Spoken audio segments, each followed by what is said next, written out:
Good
morning.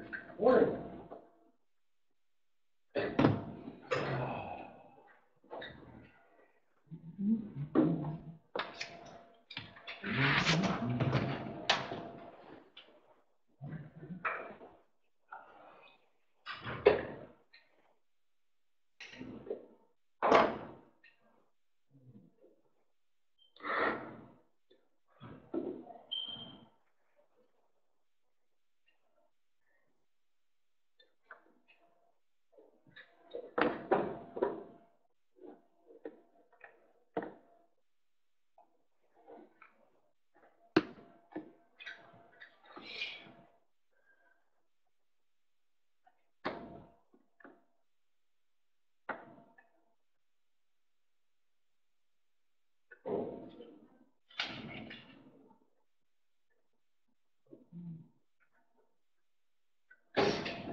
Thanks for coming. All right. Try the bagels and everything? Oh, yeah, absolutely. Okay.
He's a dog. Okay. That was probably his speech. Why don't you go to that screen? Oh, who's Brian? I have no idea. Oh, why am I on that screen? Should be on that screen. Anyway, so if I come down and I do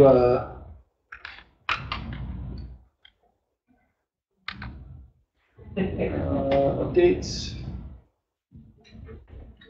Oh, it's on the wrong screen. It's on this screen over here. Oh, okay. Right? I know if I come and say check for updates, right? It goes out, starts checking for updates. So let me kill that.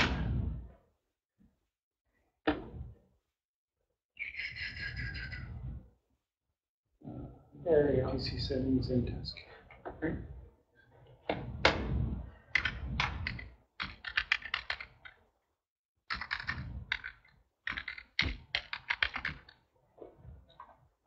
Come down administrative. Come down administrative templates. Come down system. Come down internet communications manager. Come down internet communications set. There's an option right here to turn off access to all Windows Update features. Wow. You enable that. Oh. Right? We do a update.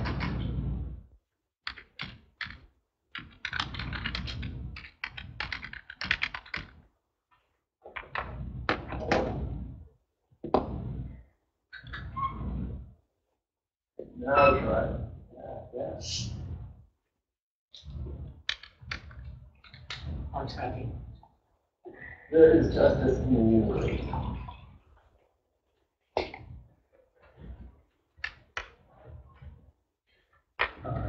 PDAT, smart.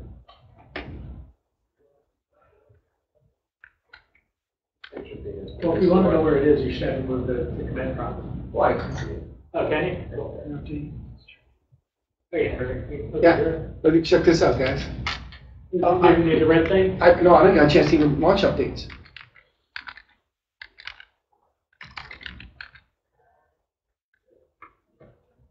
The actual icon's now gone. Cool. So launch control panel.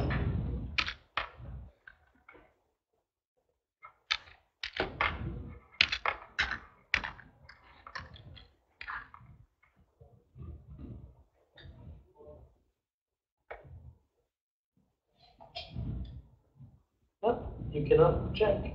So, are managed by your administrator. Ain't that cool? Very cool. All right. That's what you wanted. That's what you're looking for, Marcus. Yeah.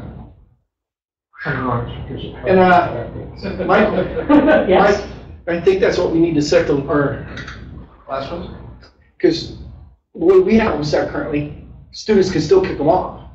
Well, in the instructor machine, are you talking about in the Windows 10 PowerPoint image? You're talking about in the student image.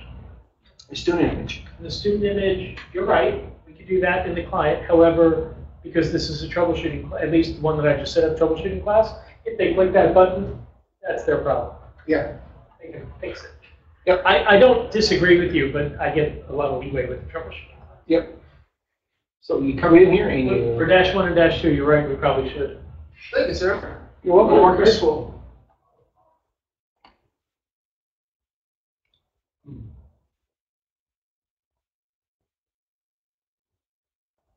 Yeah, I stumbled upon that little tidbit last week.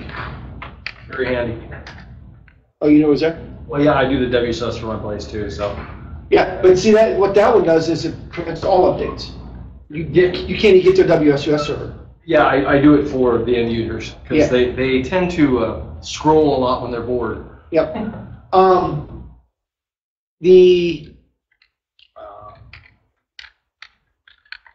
Well, the problem we have is the course, the classroom material doesn't include any of the Windows Update stuff. So when we're teaching, because the Windows 10 stuff is changing so quick. Sure. I mean, what we found out was we had updates on, and we built the classroom out. We all prepped the classroom. It did updates, and the very first lab broke. Nice. So we had to figure out a way to turn off updates. Nice. So all we did is we went to automatic updates, but I found that setting last week. I mean, I do group policies, and I just go into the search around group policies sometimes, and I found that setting totally by accident. Yeah, learn the most out of that, just doing that. Just poke, poke, poke, click. What's that one do? Yep.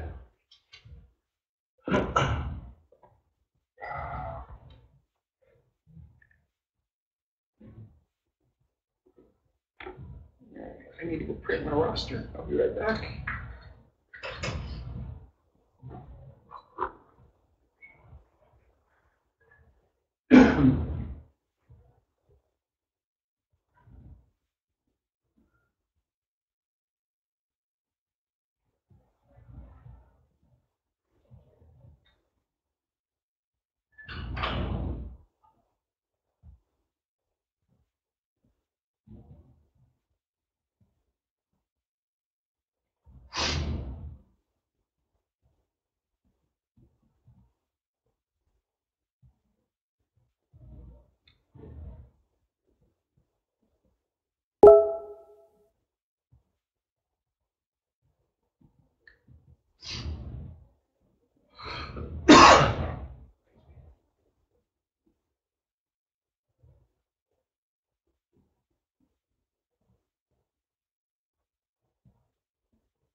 Morning. Morning.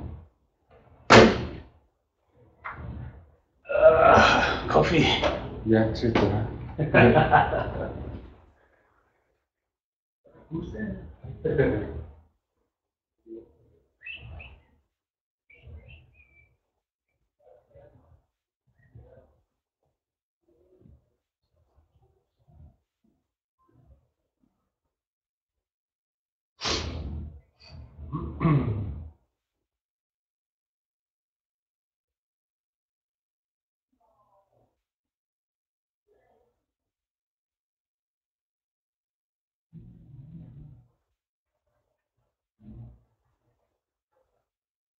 Good morning. How are you?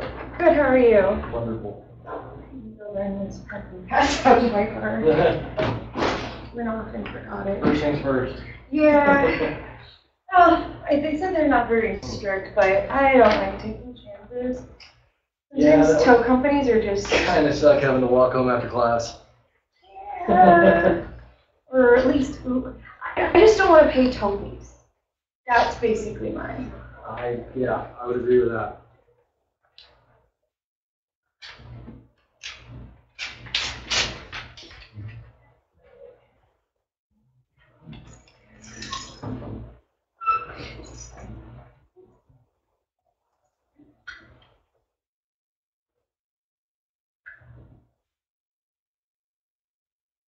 I think there's already a couple guys sitting right there, yeah.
Start throwing stuff first thing, huh?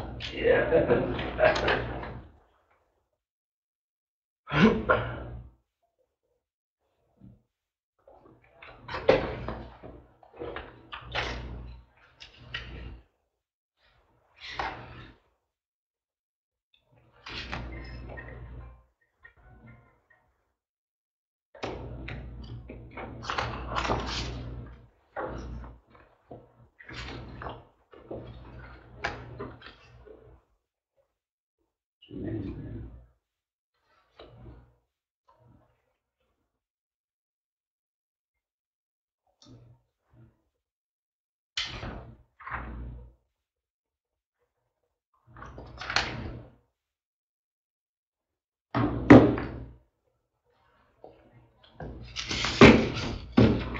From here? From Phoenix? No, I'm from Washington, actually. I actually work at a casino up there.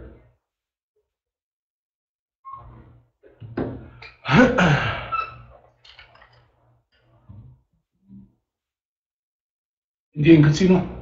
Mhm. Which one? Upper Skagit? Nope.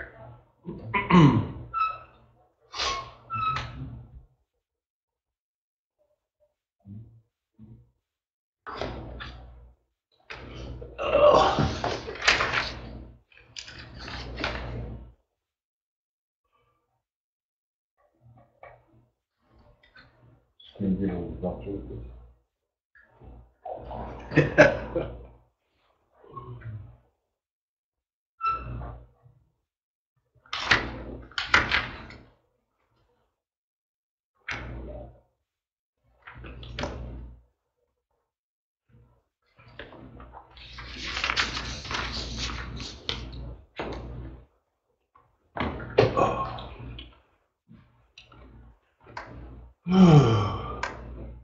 That's You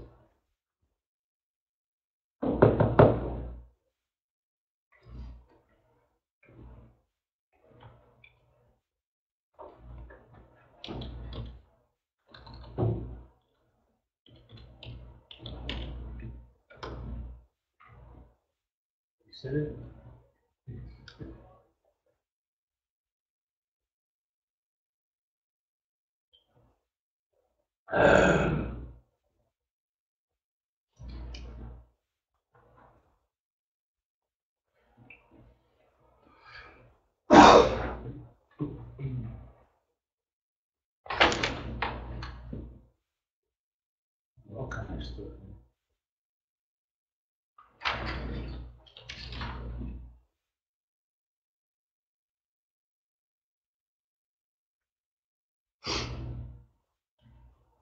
Get certified electrical hacker. I was taking the classes like that, but hacking class. Just started.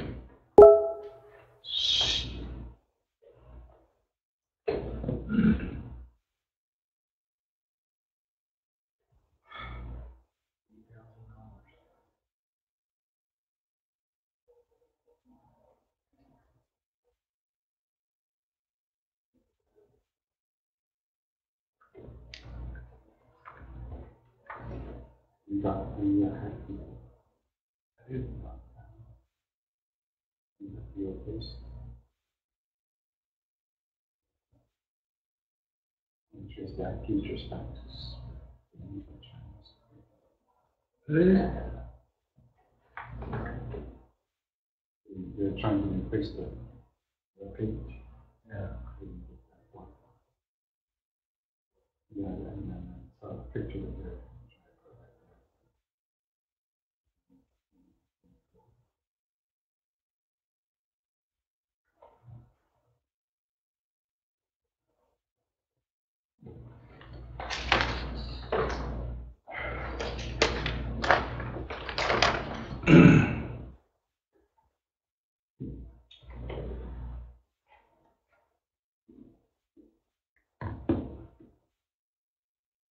And they see the whole thing. What happened to it? Yeah.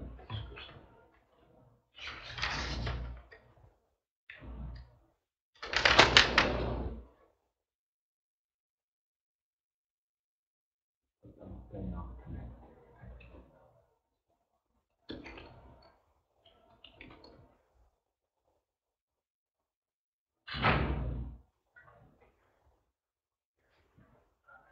Three, four. Still missing one in house.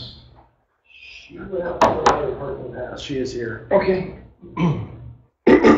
Why do you keep going off of this page?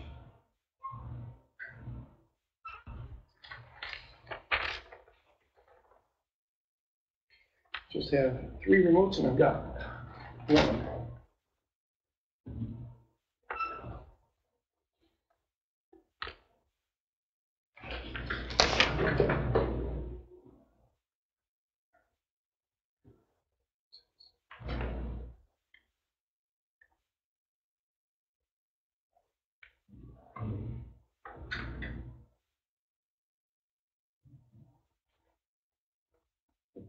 Still missing 2 of my remotes within a few more minutes to get his.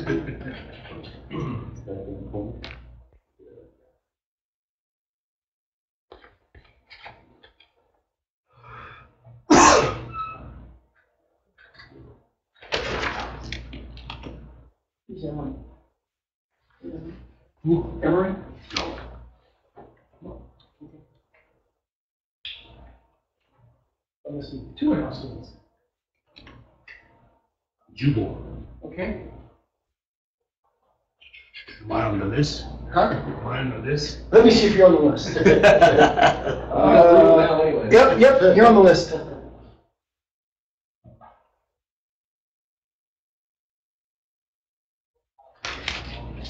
What's your name? Fred, no, Rick. How come you're not running? You're supposed to be running. Okay.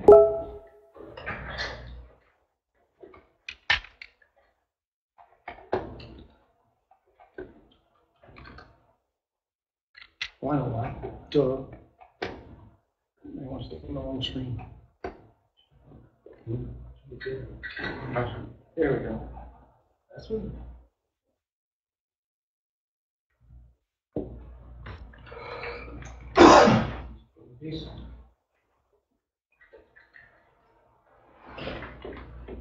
That was my one.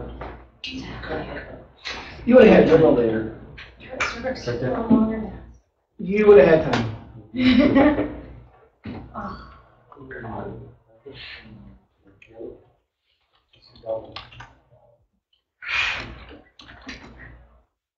Did I find coffee and all that stuff okay?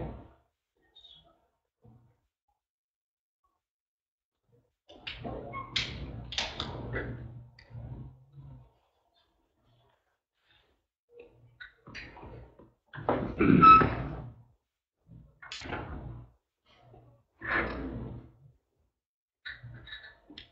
going to talk about economy. We're going to start here in 10 minutes. Right, good. What are the two we're missing? We're still missing one in-house and one remote. And you guys, in case, I don't know if you guys were here when Matt came or not, just keep in mind we're a live classroom, so anything you say in the classroom, everybody can hear. Okay. We talk about people in person. Yeah.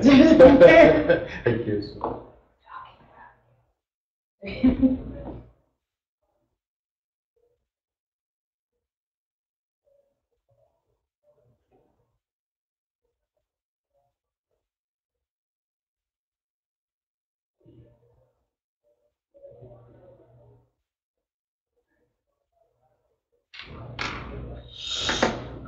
My company's got a group right now threatening a DDoS attack if we don't give them Bitcoin.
Registered?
All right, if you've never signed up for Skillbike before, You have to use a email. They're going to send you a confirmation email. So make sure that you use an email you can retrieve her in your classroom. Otherwise, you won't be able to keep your coursework. You can get it now, or I'll talk about it here in a little bit.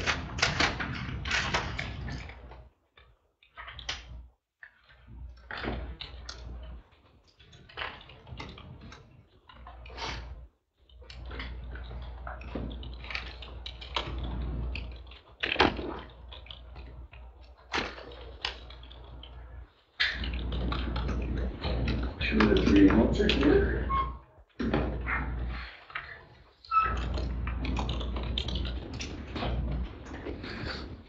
Just so I can put a face with the name. Lee? Right here. Okay. Devin? All right, thank you. Jabal? Right here. Zipper? Jubal. Jubal? Okay. Sunu? Welcome back. You were here in June last year, right? We have to make sure, July, we have to make sure your lab still works. You only get 6 months long. Yeah. We'll check when I do the lab demo here in a few minutes, or during the intro, we'll make sure your lab still works. Matt? Okay. So we're still missing Emery here in the classroom. We got Chris is here, Jonathan's here. We're still missing Gordon remote.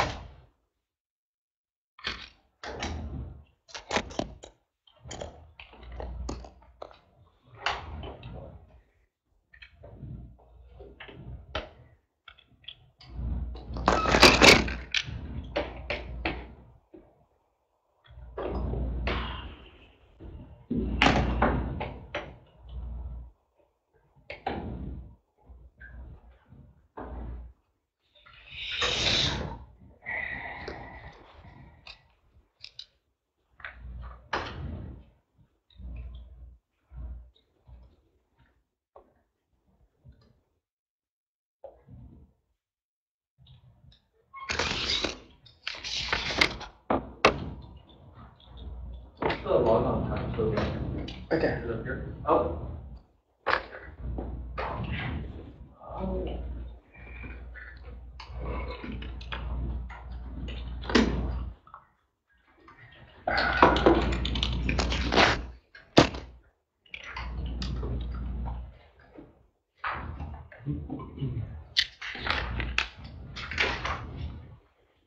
Devin, have you been here before? Yeah.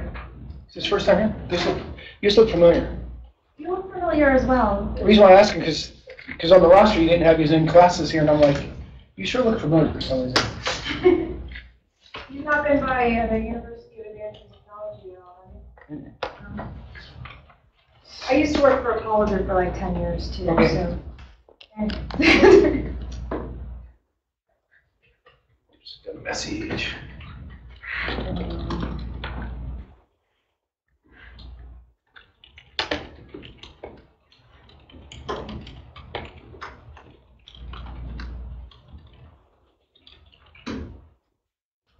Oh, the board is blank. Thanks, Chris. There you go.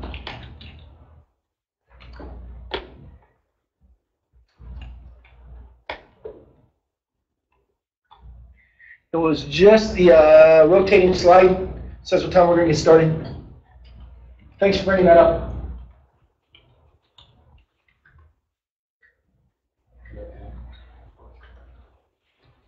We're still just waiting for a couple more students. We'll get started quarter after. One way or the other.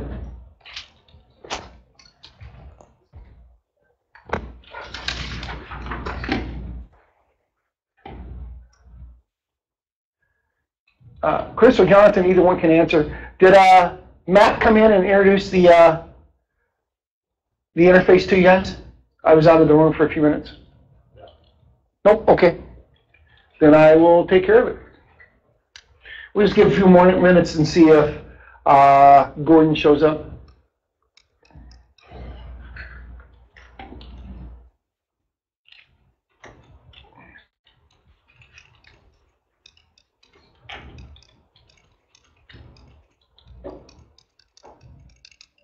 Thanks, Chris and John, for answering.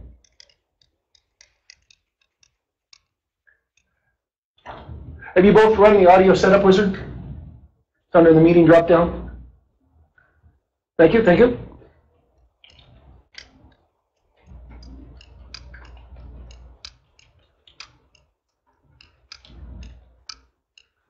All right, I'm going to intro the interface to, actually, you know what? I'll just do this. I'm going to intro the interface to everybody.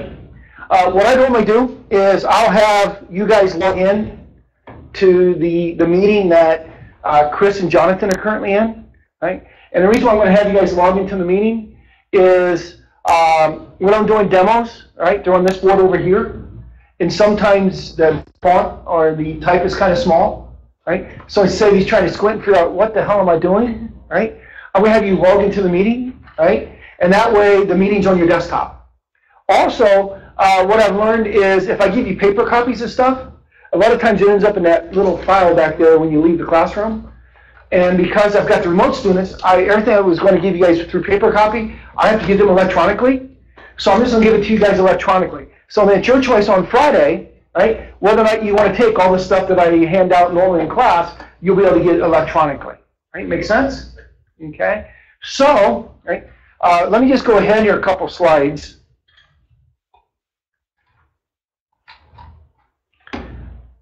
What I need everybody here in the classroom to do is go on the Internet Explorer, and I want you to go to that website. Now, there is an underscore between 410 and 1937.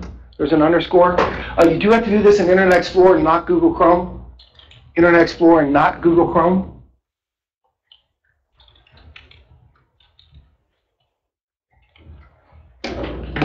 And once you get there, it's going to put you to a login screen. Log in as a guest, and then put Z underscore. Z underscore, and then your first name.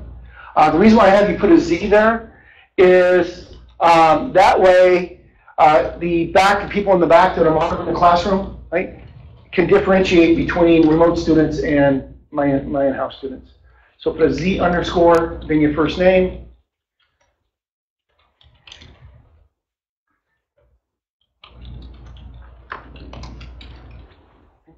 And because you guys don't need to see me, right? So we don't use bandwidth up for video, go ahead and pause the video once the video comes up. Yeah, because you guys are seeing me locally. To pause the video is just on the lower left-hand corner of the video. Actually, you watched it twice. You were already there once. Yep, go ahead and you got it up twice. Yep, there we go. And then there it is right here. Right here. Just pause the video down the lower left-hand corner of the video. Right? Because you guys can see me, you still need to see me and me. What you got here? Whole thing. There is a underscore after the 10. You've got a percent sign.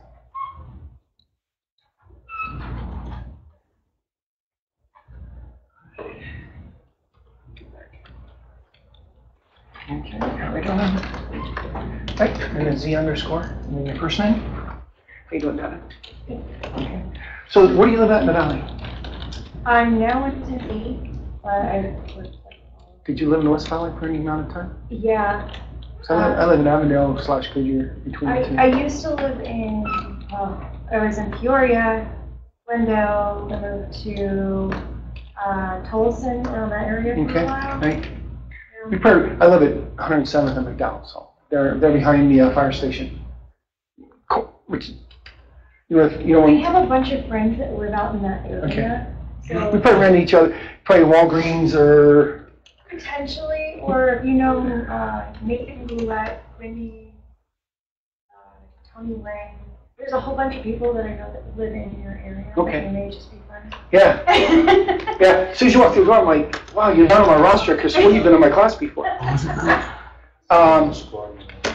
Underscore and then your first name. Z. Yep, Z underscore. And then your first name.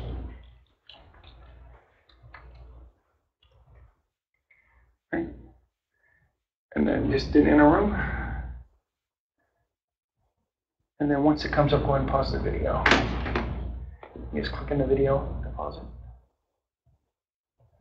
And you can also check the green checkbox off the speaker You guys don't have any speakers, but that way it keeps, that means there's no video, audio feed coming down to you. So, all right.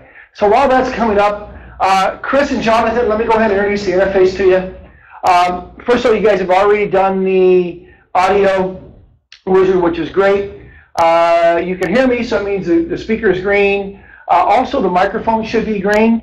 And then with a line through it, that means that you're muted. When you need to talk, just talk to the microphone. I do know on our headsets, there is also a mute on the front of the headset. It's like about right here. So if you're talking and I can't hear you, make sure the headset itself is not muted. Up in the right-hand corner up here, whoops, the other side, right? You got a phone number and an email address. Make sure you write those down, because if we lose the meeting, that's how you go about getting in contact with us, is through the remote live at interfacept.com or through the phone number. Christy Ryan, which is our operations manager, she's also responsible for the remote live experience, will probably answer the phone. I think that's pretty much it. Both of the PowerPoint boards, or both of the boards, there's an option there to go full screen. So when I'm doing demos and stuff, it'll take it full screen. The board on your left will always be the PowerPoint deck. The board on the right will be where I do demos and any kind of writing. Also up where it says file share, and this is for everybody, right? Where it says file share in the meeting, that's where we're placing stuff on throughout the week, all right? You can either wait till Friday, there's an option to download everything, right? Or you can download it as I put it up. You just click on it and there's an option that shows up to download. Then you can email it to yourself or bring it in a thumb drive or whatever to store the content on Friday. And again, this is now you've been here through Internet Explorer, this will be the same meeting all day long. So when you come in, just launch into it. For the remote students, because I can't see when you're here or not here, if you would, Chris and Jonathan, when you step away from your computers, just mark yourself as away. There's a little guy that's got his hand up, all right? If you click on the little down arrow, there's an option there to say stepped away. And this is for everybody. In that little area, there's an option up there that also says agree. It's a green circle with a checkbox in it. What I do is, right, when you're doing labs, right, I know when I'm sitting in a seat, it drives me nuts when the instructor says, how are we doing? Are we done yet? How are you doing? Are you done yet? 10 minutes left. Are you done yet? Hey, are you done yet? Hey, are you done yet? Right? It absolutely drives me 100% bonkers when someone does that to me. It feels like they're pressuring me. So up there in that little in that same drop-down area, there's a green circle with a checkbox in it. When you finish with the lab, whether you're in-house or you're remote, please mark yourself as agree. That's when you know you're done with the lab. Okay? If everybody gets done with the lab early, we can start early. Right? Which means we get out here earlier on Friday. Okay? Also, if that also gives everybody else an indication how everyone else is doing. So if you're sitting there, you've been twiddling your thumbs, you're going on break, all right? You're goofing off, you're on your phone, you're playing games, then you realize, oh crap, everybody's got green check boxes. I'm halfway through the lab, all right? Okay, make sense? Questions about that? Let me back up here. So, all right. So if you could, real quick, Chris, I know you can hear me. Can you give me a quick sound check? Just say hello. Hello, testing 1, 2, 3. All right, sounds perfect. All right, thank you. Jonathan, can you do the same thing, please? All right, sounds good. All right, thank you both. All right. Okay, let's go ahead and get started with the lecture. Looks like we're missing a couple people. So, all right. Again, anything I draw this have access to on Friday, right? And let me, before, it looks like they never launched it this morning.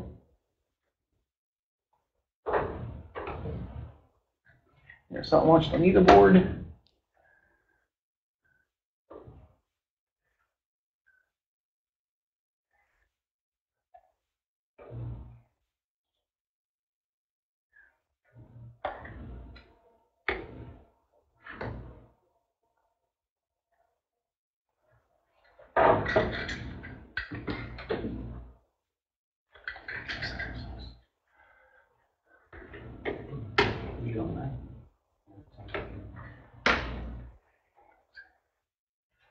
All right.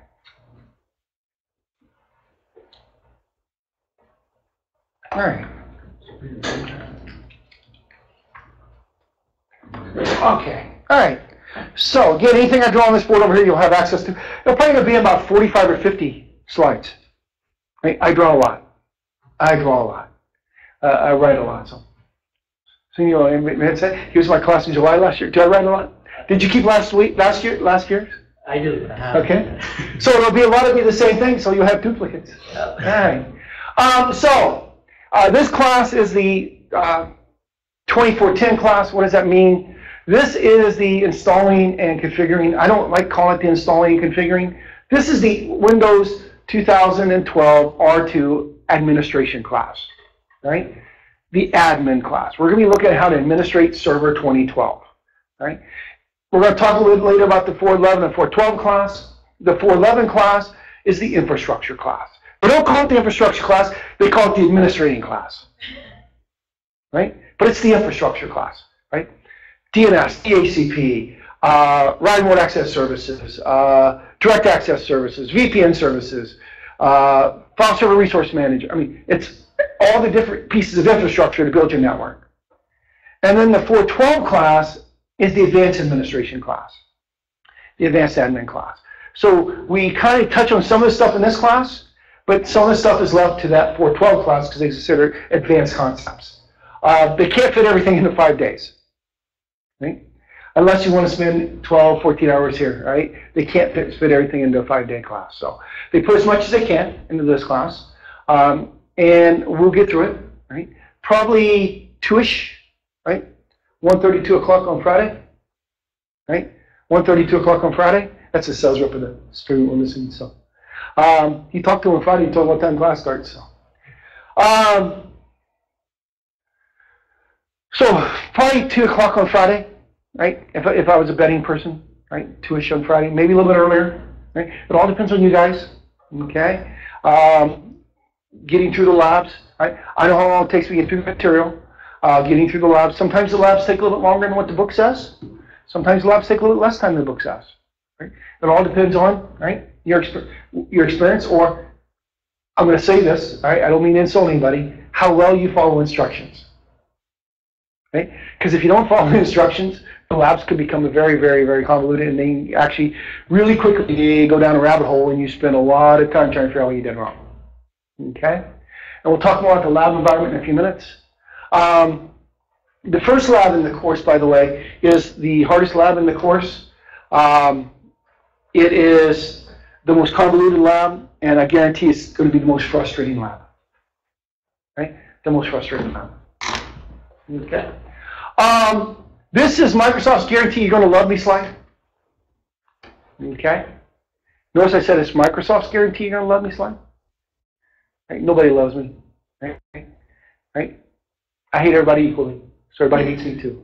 So, if you already notice, I got a sense of humor. I love having fun in the classroom. We'll talk more about that a little bit later. Who's this course for? It's for anyone who's going to be administrating a Server 2012 or 2012 R2 environment. If you think about it from this standpoint, I call it an admin class. Majority of this class is going to be about administrating Active Directory, right? Creating user objects, computer objects, group objects, organizational unit objects, both through the graphical interface and through the command line interface and through PowerShell. We get into troubleshooting permissions, right? Both share permissions and NTFS permissions. And then we spend some time in group policies, right? In group policies. So this course is really designed for anybody that's going to be administrating, right, a Server 2012 environment. That's what it's designed for. Here's what's cool. Right? If you get Server 2012, or you get Server 2008 R2, or Server 2008, or Server 2003, Active Directory is Active Directory. Okay? AD is AD, or ADDS as they call it now. So what we talk about this week, right, if you don't have a 2012 or 2012 R2 environment, it doesn't matter, because what I do is, if something specifically says this was introduced in 2012, right, I'll tell you, this is 2012 and later. But if I don't say that, that means it worked in 2008 and 2008 R2 also. Okay? You're going to find out there's very little stuff, right, very little stuff from the standpoint of administrating Active Directory that's new to Server 2012 or 2012 R2. Right? There's a couple of things behind the scenes, things, right? And I always equate it to automobiles, right? That when you think about it, the automobile hasn't changed in 35, 40 years. What have they done in 35, 40 years? They tweaked it, right? We had fuel injection 25 years ago. So how's fuel injection different now than what it was 25 years ago? They've made it more efficient, right? They've optimized it, right? They've made it more efficient. They've optimized it, okay? So transmission still a transmission? So engine still an engine? Yeah, okay? Now, here's what I do. Gasoline engine, Microsoft. Diesel engine, Novell. Now, I got a question for you. Does a diesel engine and a gasoline engine have the same purpose? Make the car go, right? Novell's directory services and Microsoft's directory services has the exact same purpose in life. Authenticate users and control permissions to resources. The difference is, right? Novell's red and Microsoft's blue. Okay? Same purpose in life. So if you're a Novell person, a lot of this stuff will look familiar. But because it's Microsoft, they can't call it the same thing. Right? They got to call it something different. Or they got to use different, they're both lightweight directory access protocol or LDAP compliant directory services. One uses commas to separate things, one uses periods. Right? But it's the same thing. It's also for anyone that intends on taking the exam. And we'll talk more about the 410 exam in about 2 slides. Right? Anybody that intends on taking the exam. Prereqs coming into the course, you should have the requisite knowledge of A+, both software and hardware, and Network Plus. Right? A+, both software and hardware, and Network Plus. Should be your equivalent knowledge coming into the class. Okay? The biggie is TCP/IP. Coming to this class, you should know what TCP/IP is. Right? If you've taken A+, you've taken Net Plus, you have more than enough information about TCP/IP for V4 and V6. And here's the deal. Myself, there's 3 instructors that teach this class. All 3 of us believe that group policy should be what you walk away with this class with, not IPv4. All right? So here's the deal. On Wednesday, when I'm supposed to spend 3 hours covering IPv4, and then 2 hours later spend another 2.5 hours covering IPv6, and they give me a whopping 90 minutes to cover group policies entirety, a whopping 90 minutes, guess what? We're not covering IPv4 and IPv6 in class. This is what that affords me. All day Thursday. The entire day is nothing but group policy. Right? We start the morning off with group policy, and you do it all day long. Right? So instead of spending 90 minutes in group policy, which is all the book will give us, right, we're going to walk out of here with a lot more group policy knowledge. Now, in order for me to do that, if I do what the book says, guess what? 90 minutes into group policy, we're done. So on Thursday, I freelance Thursday. Right? We use the book, right? But I use the book after I get done, and we'll go, covered that, covered that, covered that, covered that. Oh, crap, forgot that one. Covered that, covered that, covered that. Right? When we're done with group policy.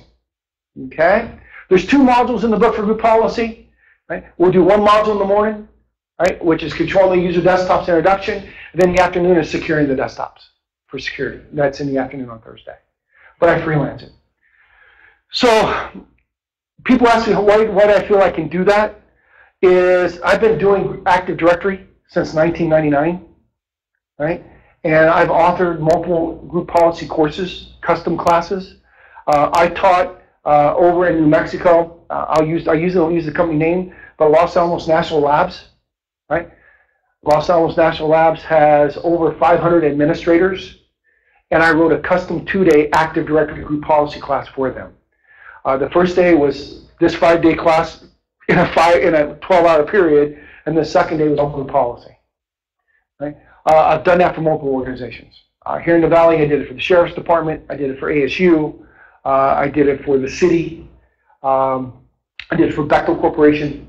So I know group policy. I actually, like the director, like the back of my hand. That's my forte. And I know group policy like the back of my hand. We also have a 4-day advanced group policy class that I'm the only instructor of. I bring a lot of the content from that 4-day advanced class into Thursday. And on Thursday, I will either give you the tools that are free, or I will give you resources to where you can find tools to help you administrate group policy. Okay? Does that make sense? So I promise you on Thursday, you'll walk out here as group policy ninjas. All right? You already did this. Everybody's already known it already. So your courseware. First of all, Microsoft has gone to almost completely 100% electronic courseware. They still do books if you have to special order them. But the problem with the book is the book's $180. The book is $180. If the book revs from the C rev to the D rev, you don't get the D rev. You got to pay $180 to get a D rev of the book. All right. Here's the other thing. If you take this class, right, and you come back, right, soon you did, right, 7 months later, as long as the course hasn't changed, right, you can come back and take the class for free. But here's where we're going to got you. Let's say when he took the course, I'm sorry to bring you up like this, but let's say he took the course back in July, which is when he took it, and it was the C rev of the book. Right? Now he comes back and the book is rev to D. It would cost him $180 to set the class. Because he'd have to buy the book. Otherwise, he couldn't do the labs. Does that make sense? By getting the electronic version of the book, every time the book revises, you get it for free. You get it for free. So when we get into the book here in a few minutes, you're going to see that you have the A rev, the B rev, the C rev, and the D rev. The A rev was Server 2012 beta. The B rev is Server 2012 released to manufacture. The C rev is Server 2012 R2 beta. And the D rev is Server 2012 released to R2 released to manufacture. Right? So if they come out with a 2012 R3, which they aren't, but if they did, you would see an E rev. If you go into the book and it says the book's been updated, that doesn't mean it's revved. Right? If you go into the book and it says the book's been updated, what that means is they've gone in and they fixed grammatical errors, they've gone in and fixed technical errors, and they fixed punctuation errors and spelling errors. Right? That's what they fixed. They didn't change the content, right?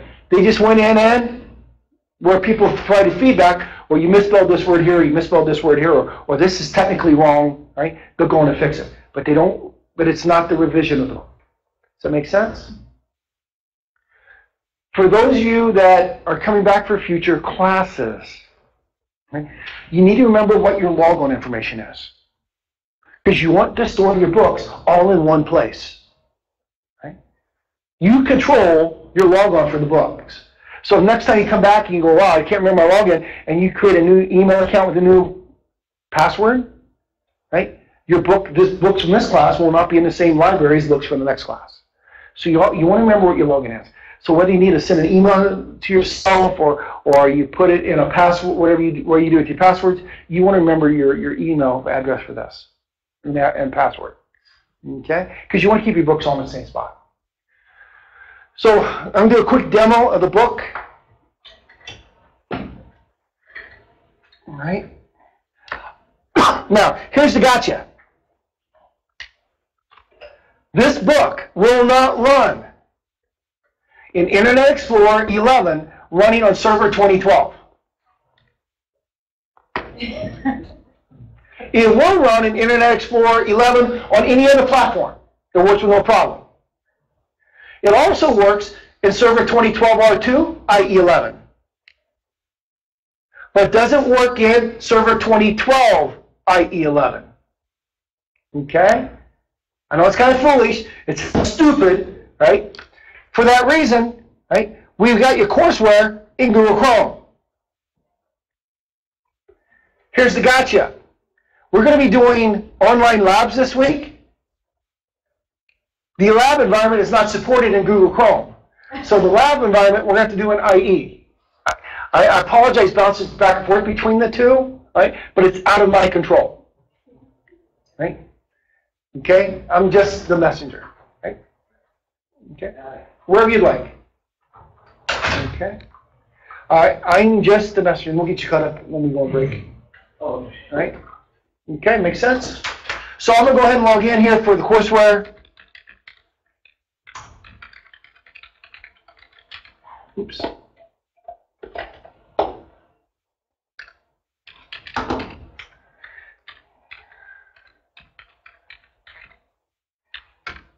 Do you like the way it made you have that really stupidly complex password?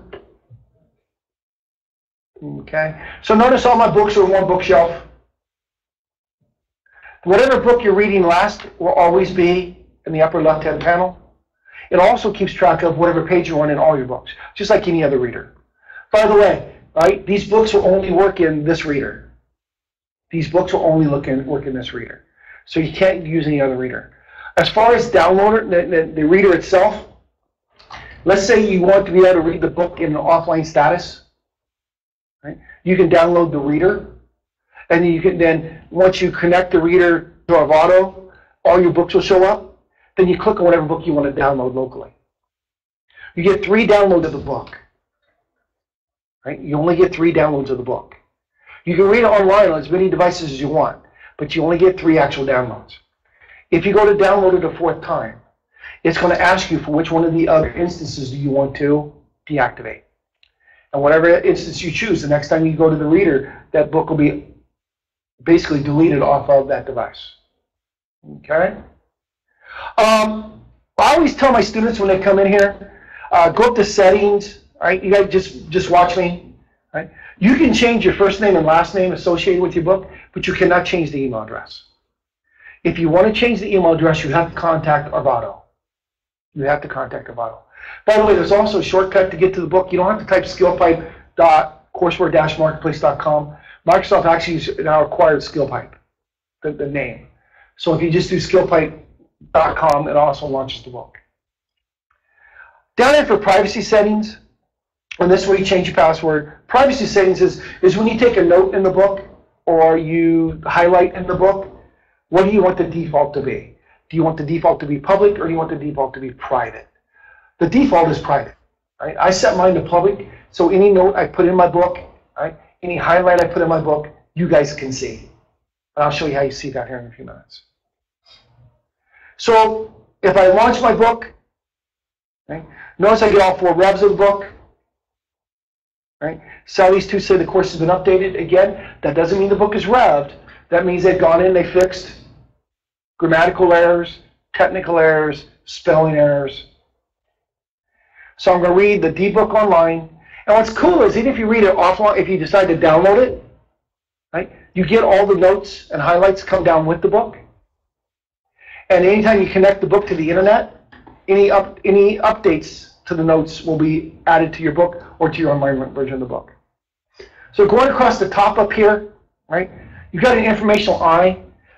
In this course, this is just the end-user licensing agreement. It tells you about the other 2 classes.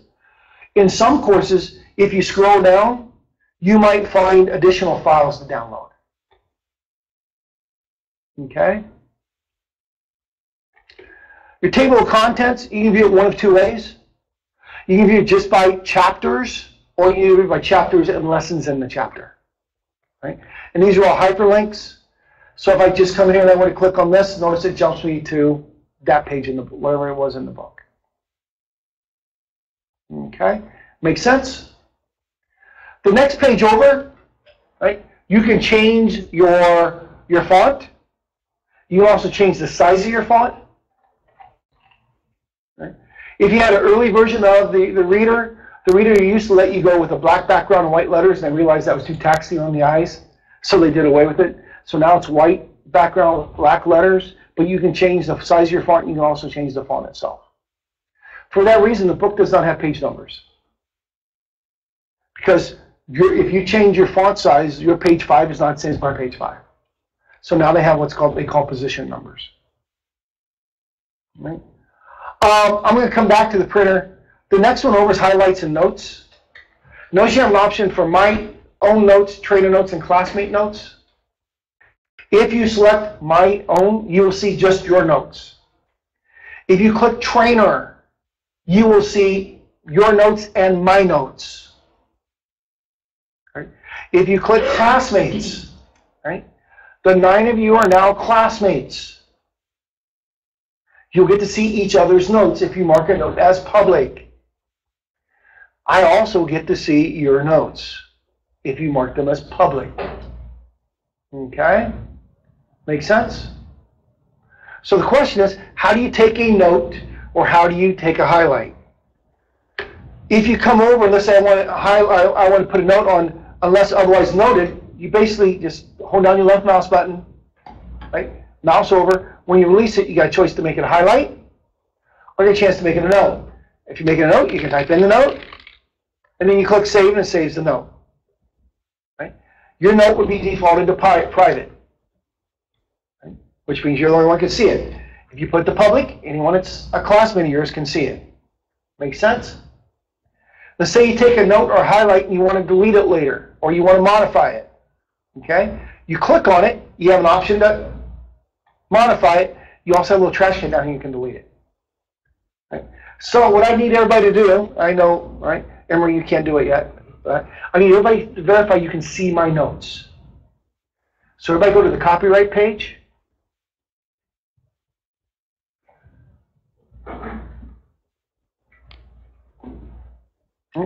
Jonathan says the Windows Store version of the software is handy and works well on the Surface. That it does.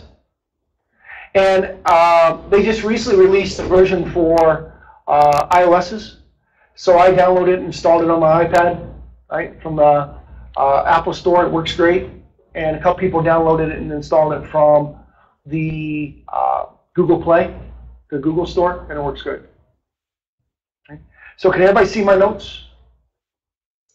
All right. Jonathan and Chris, can you see my notes okay? Thank you, Chris. Thank you, Jonathan. All right. So questions about notes? You also have the ability to search your document. Right? So if you're not in a book, all right, if you're not on a page, notice it normally searches, right, the page you're in. You can also search highlights and notes. So let's say you know Rick said something, you don't remember what Rick was, or you know Rick took a note about something, you have the ability to mark it. And then finally, right, to print. This is where people get really, really frustrated. You can't print the entire book in one sitting. Right? You have to print the book one chapter at a time. Right? One chapter at a time. Now, here's what's cool. Down here on the bottom, you have an option. Whether you want to add your notes to the book when you print it, or the trainer's notes, classmate notes. Now, if you choose your own notes and you hit print, right, it's going to bring up a simple print engine. Right? Notice every page is highlighted or watermarked with who the book belongs to. And then what they do is, there's a note on this one, right, and they put it at the end of the book, at the end of the chapter, I'm sorry. Yes? I'm just curious, are we supposed to be seeing all of the highlighted notes? Because I only see like one highlighted portion of the copyright. You should have seen them all. I'll come take a look here in a second. Right? Is everybody seeing them all? Right? You might need to refresh your screen. Yeah, I did too. Okay, all right. I'll come back and take a look. No. So, and the other thing that's cool is, you get access to this book for 5 years. Right? That's what Avado guarantees you. Access to the book for 5 years. Anytime I make a change to my notes, you get them immediately. The next time the book connects to the internet, you get the updates to my notes. Right? So let's say Devin sends me an email in 3 months and says, hey, Rick, on such and such a page, right? I know you talked about something on here that wasn't quite correct, or you worded a little bit easier, right? I can type notes in there about it. As long as you have notes set to trainer, you'll see it when it pops up. Yes? The only issue I was reading the C version. Oh, okay. Right? So in here, right, notice you can choose portrait or color, but there's no option to double side. There's no option to staple or 3-hole punch. If you want to double side, or you want a 3-hole punch, or you want to staple, You have to come down to the system printing dialog box. So it brings up the preferences for that print device that you're sending the print job to. Does that make sense? Right? Everybody should be able to do that. It also, by default, will go to whatever your default printer is. Here's what drives me nuts. Notice it opened up in another tab in Internet Explorer. If I just close Internet Explorer, guess what it does? It closes all the tabs. I do that all the time. I don't know how many times I've done it in front of class. I go, oh man, I didn't want to do that. Right? So you just want to close the one tab. Right?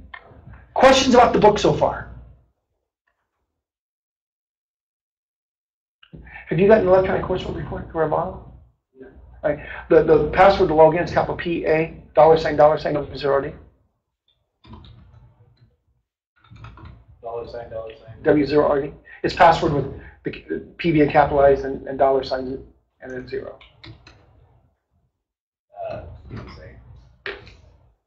Capital P, little a, $, W, 0, RD. And the only thing capitalized is the P. Okay. So questions about this? No questions? Everybody good with that?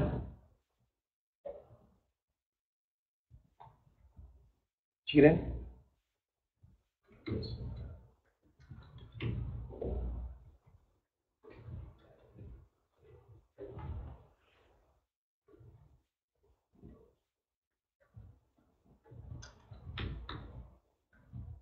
You held your shift key. Did you get in?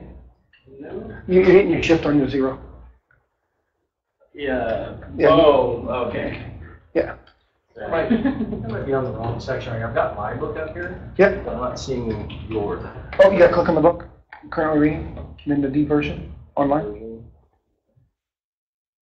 And you got to go over to the highlighter.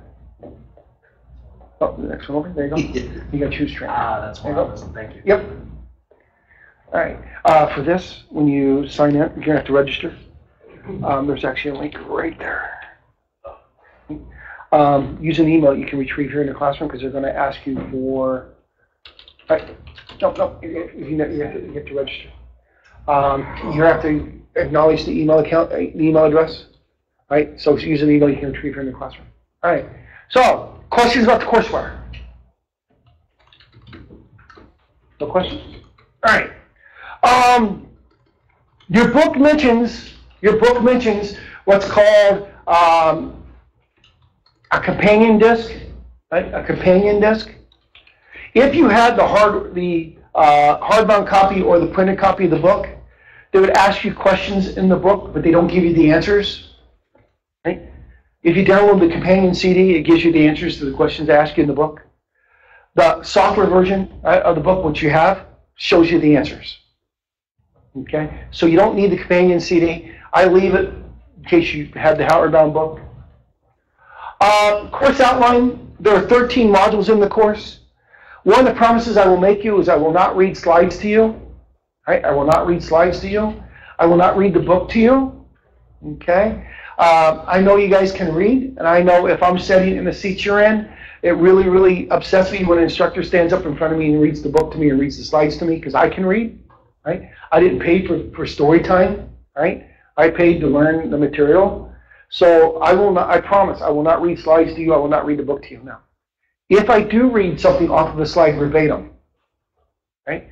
That's kind of like the old, if you went to college, the old professor doing one of these numbers or doing one of these numbers, right? If I read a slide to you or I read something verbatim to you off the board or out of the book, what I'm hoping to do is prevent any one of these. You ever heard of an RPE before? A resume producing event. Okay? Hopefully I'm going to prevent a resume producing event. Did you find a place to put your key in? Yeah. Okay. And we're using the version of the book once you get the book. All right? Hopefully I'll prevent one of those. Now, if by chance you do get one of these, right? Hopefully it's not this bad. One of my students brought that up to me once. After talking about a resume producing event, right? He goes, at least it wasn't a CEE. And I'm like, He goes, we had somebody in our company that got a CE, and I'm like, what the hell is a CE? He goes, a career-ending event. They did something bad enough doing administration that they never got a job doing administration again. Okay? He wouldn't tell me what they did. Right? By the way, sometimes you'll see this as a RGE, a resume generating event. Right? Guess what the first slide of the slide deck you're going to get on Friday is? Okay? Again, there's 13 modules. As I said earlier, there's only 2 modules that we're not going to do here in class. Right? I highly recommend you read them because you will see questions on the exam about out of the 2 modules. Right? Out of the 2 modules now. Can everybody subnet? Right? We'll talk about it a little bit later, right? If I asked you right now to leave, I'm not going to ask you to because you're going to leave on me, right? But if I asked you right now to leave, and I said, we're going to regroup in an hour at Arizona Mills down at the outlet malls, right? We'll regroup in an hour at one of the restaurants down there, right? And Devin's buying lunch. Okay? I can't buy lunch, right? I'm a teacher, right? But, okay, but let's say we're going to meet down at Arizona Mills Mall. Are we all going to go there exactly the same way? No. We're all going to go there different ways. But we're all going to end up there at the same spot? Subnetting is the same thing, right? No matter how you subnet, you always end up with the same solution. Cisco has a way they teach subnetting, right? Citrix has a way they teach subnetting. CompTIA, who teaches NetPlus, has a way of doing subnetting. Microsoft, right, in your book, teaches a way of doing subnetting. I don't teach it any one of those ways. Because I know when I learned it through the Microsoft way and through the Cisco way, I went at the end of it. About 10 years ago, 12 years ago, one of our Cisco instructors showed me this thing called the magic box. The magic box. And I've done it that way ever since, and it's an 8-step process. You can forward engineer subnetting, or you can reverse engineer subnetting. Either direction, it's an 8-step process, right? I have a video of it, right? I did a video, right? It's a blog, and it's free, right? So you can watch it as many times as you so desire, right? It's like 12 minutes, 14 minutes in length. And it's the 8 steps, right? Mark Jacobs, who's our Cisco instructor, right, has come up with a method he calls the folding paper method. All right? I think mine's easier, but right? But whatever fits for you, right? You may watch mine and go, watch mine and go, bing, light bulb. Or you may read the book, bing, light bulb. Or you go out on the internet, right? How do I subnet? Bing, light bulb. You're going to find 20, 30 different ways of subnetting. All of them are right. It's whatever works for you. Okay? So if you're going to go take the exam, right, make sure you can subnet. You're probably going to see 2 questions on it. Right? One's going to be a question along the lines of, you have this class of IP address, you need X amount of segments, right? What would your new subnet mask be? And you might see one of computer A and computer B can't talk to each other. Here's the configuration, what's wrong, and it'll be the subnet mask is wrong. Okay. Make sense? Okay. So that's going to be all out of module number 5, right? The end of module number 5. So questions about the first 5 modules we're going to cover? Pretty much what I said a few minutes ago. The last 7 modules, again, we're not going to do module number 8. That's IPv6. Right?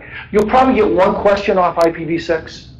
It'll probably be something along the lines of, identify which of these is a specific type of address. There's 4 kinds of addresses in IPv6. You'll probably get a question based off of, all right, identify which one is a legal IP address, or which one of these would be an PIP assigned IP address. Something along that lines. I had a student that told me that they got a subnetting question on IPv6. I'm like, I think you're confused. There's no such thing as subnetting IPv6. Looks like, Johnson's already found my blog, right? Yep, I actually showed it where it's at, Jonathan, because there's more than one blog up there that we'll be using this week, or I'll show you this week. But thank you. So, questions? What we will do is, this is where they spend 90 minutes on group policy, right? This is normally Thursday afternoon, and this is normally Friday morning.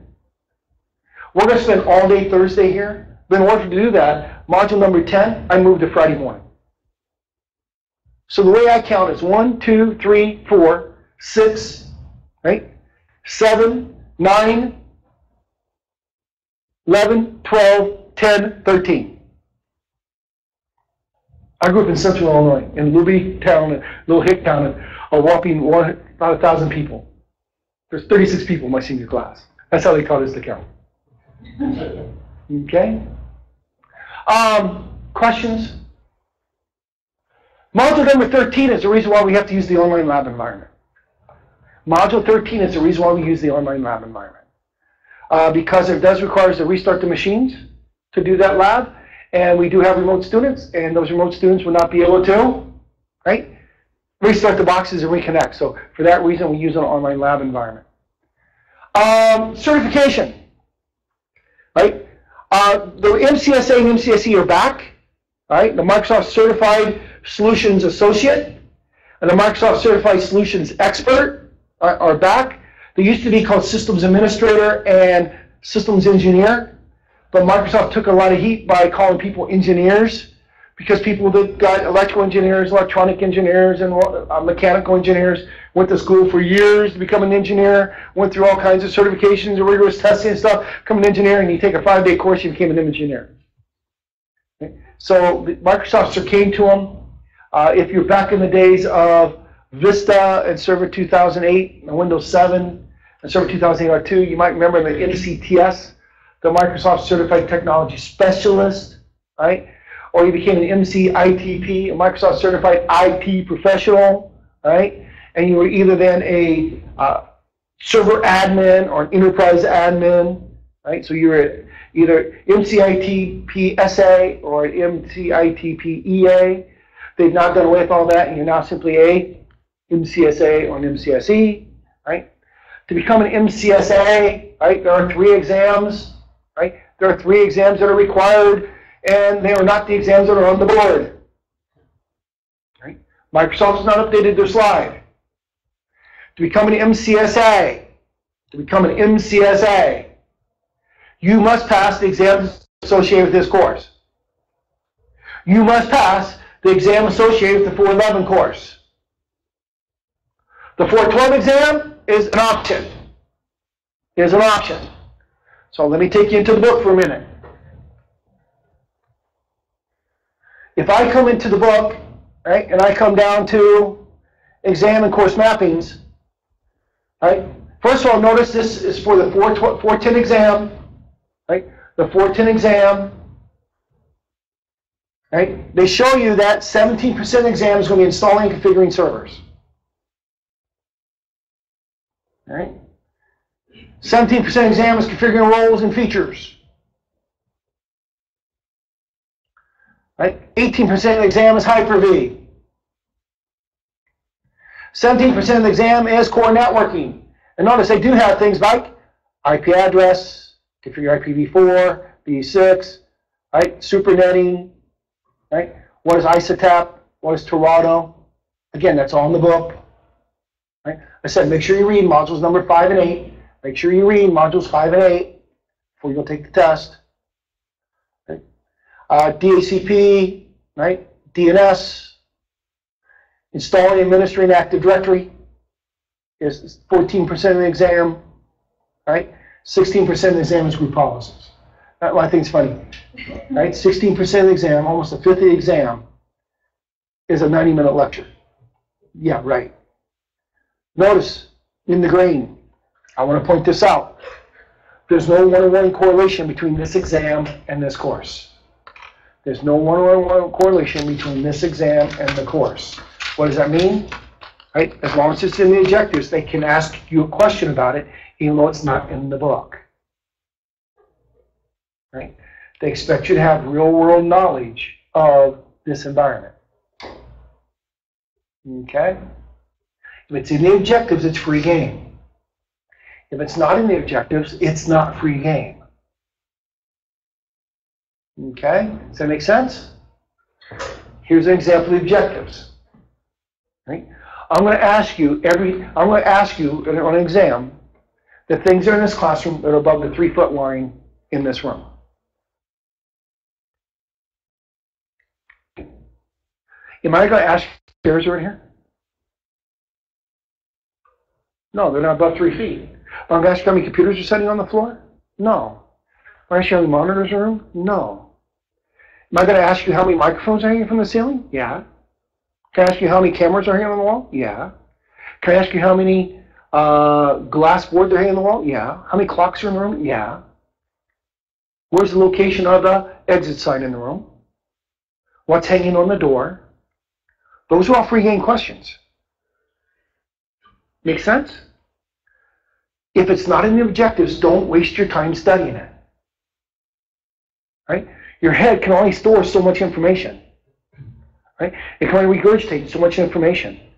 So if it's not in the objectives, don't waste your time studying it. Make sense? Here's the next gotcha. And I'm going to talk about this throughout the week. This is the way things work in real world. All right? This is what the vendor says. Right? This is what the vendor says. Let me step on this so the guys in the remote can get me on this camera here. This is what the vendor says. Microsoft says, Cisco says, Citrix says, CompTIA says, Novell says. All right? Then when you get into the exam, these are exam blinders. Right? It doesn't matter how it worked real world. It doesn't matter Microsoft said, or it doesn't matter Cisco said, or it doesn't matter Novell said. This is the exam answer for the exam. Whether it's what it's way it is real world or not, it doesn't matter. Make sense? You can't answer this question if you've seen this exam before. Right? You're going to take a RIC exam. You're going to get RIC certified. I'll be nice. I'm not going to charge you $150 for the exam. I'll charge you $135. Discount today only. One question on the exam. Right? That's down. That's up. It's my exam. I can make the questions and the answers whatever I want them to be. Everybody point to down. Now, anyone that pointed to down this way, thank you very much for your $135. Come back tomorrow, we take the exam. If you went like this, you passed.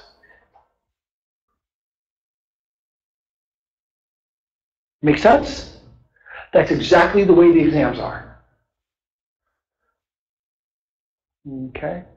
When you go take the exam, become a teenager. You just came home late. Right? And whomever, your guardian, your parents, whomever, right, that you're responsible to, are waiting for you when you walk through the door. What happens if you don't fully answer their question? You get in trouble. What happens if you give them more information than they asked for? You get in trouble. So what do you answer? Exactly what they asked. Same thing with the test questions. Right? You're going to be given a question on the exam. Right? Most likely there's going to be 4 answers. One answer isn't going to answer the question in its entirety. They're going to leave something out. One of them's going to volunteer too much information. It's not what they asked. Then it leads you down to 2 questions. Right? Leads you down to 2 questions, or 2 answers. One's going to be more right than the other one. They both may seem correct, but one's going to be more correct than the other one because it's answering the question exactly what they asked. Don't volunteer information. When you start volunteering information on the exam, you get yourself in trouble if you miss the question. Does that make sense? If nothing else you take out of this class, take that out of the class when it comes to the exam. Answer what they ask you, don't volunteer. Because the minute you volunteer, you end up getting the question wrong. Okay? So, right, I showed you the objectives, but let me go back up here real quick. There's a link in the book right here called, right, the exam. What I recommend is before you go take the exam, right, always go up to this link. Because, of course, the link is going to update faster than the exam, than the book is, right? To make sure you always have, oops, what are they doing? Ooh, June 30th, they're raising their prices. That's new. That wasn't there last week. Come down and make sure that you have looked at the latest and greatest objectives for the exam. Make sense? So I'll come back up here. Certification and exams. I'm going to come over to MCSA. On the MCSA for Server 2012, notice it states your required exams are 410, 411, and 412. Wait a minute. What did I say a few minutes ago? Right? 410, 411 are required, 412 is optional. Well, what do you mean it's optional? Notice over here, little b small print, it's got additional options. Notice 346, 409, or 462 can be substituted for 412. Okay, makes sense? The other thing that's changed drastically is the MCSE program.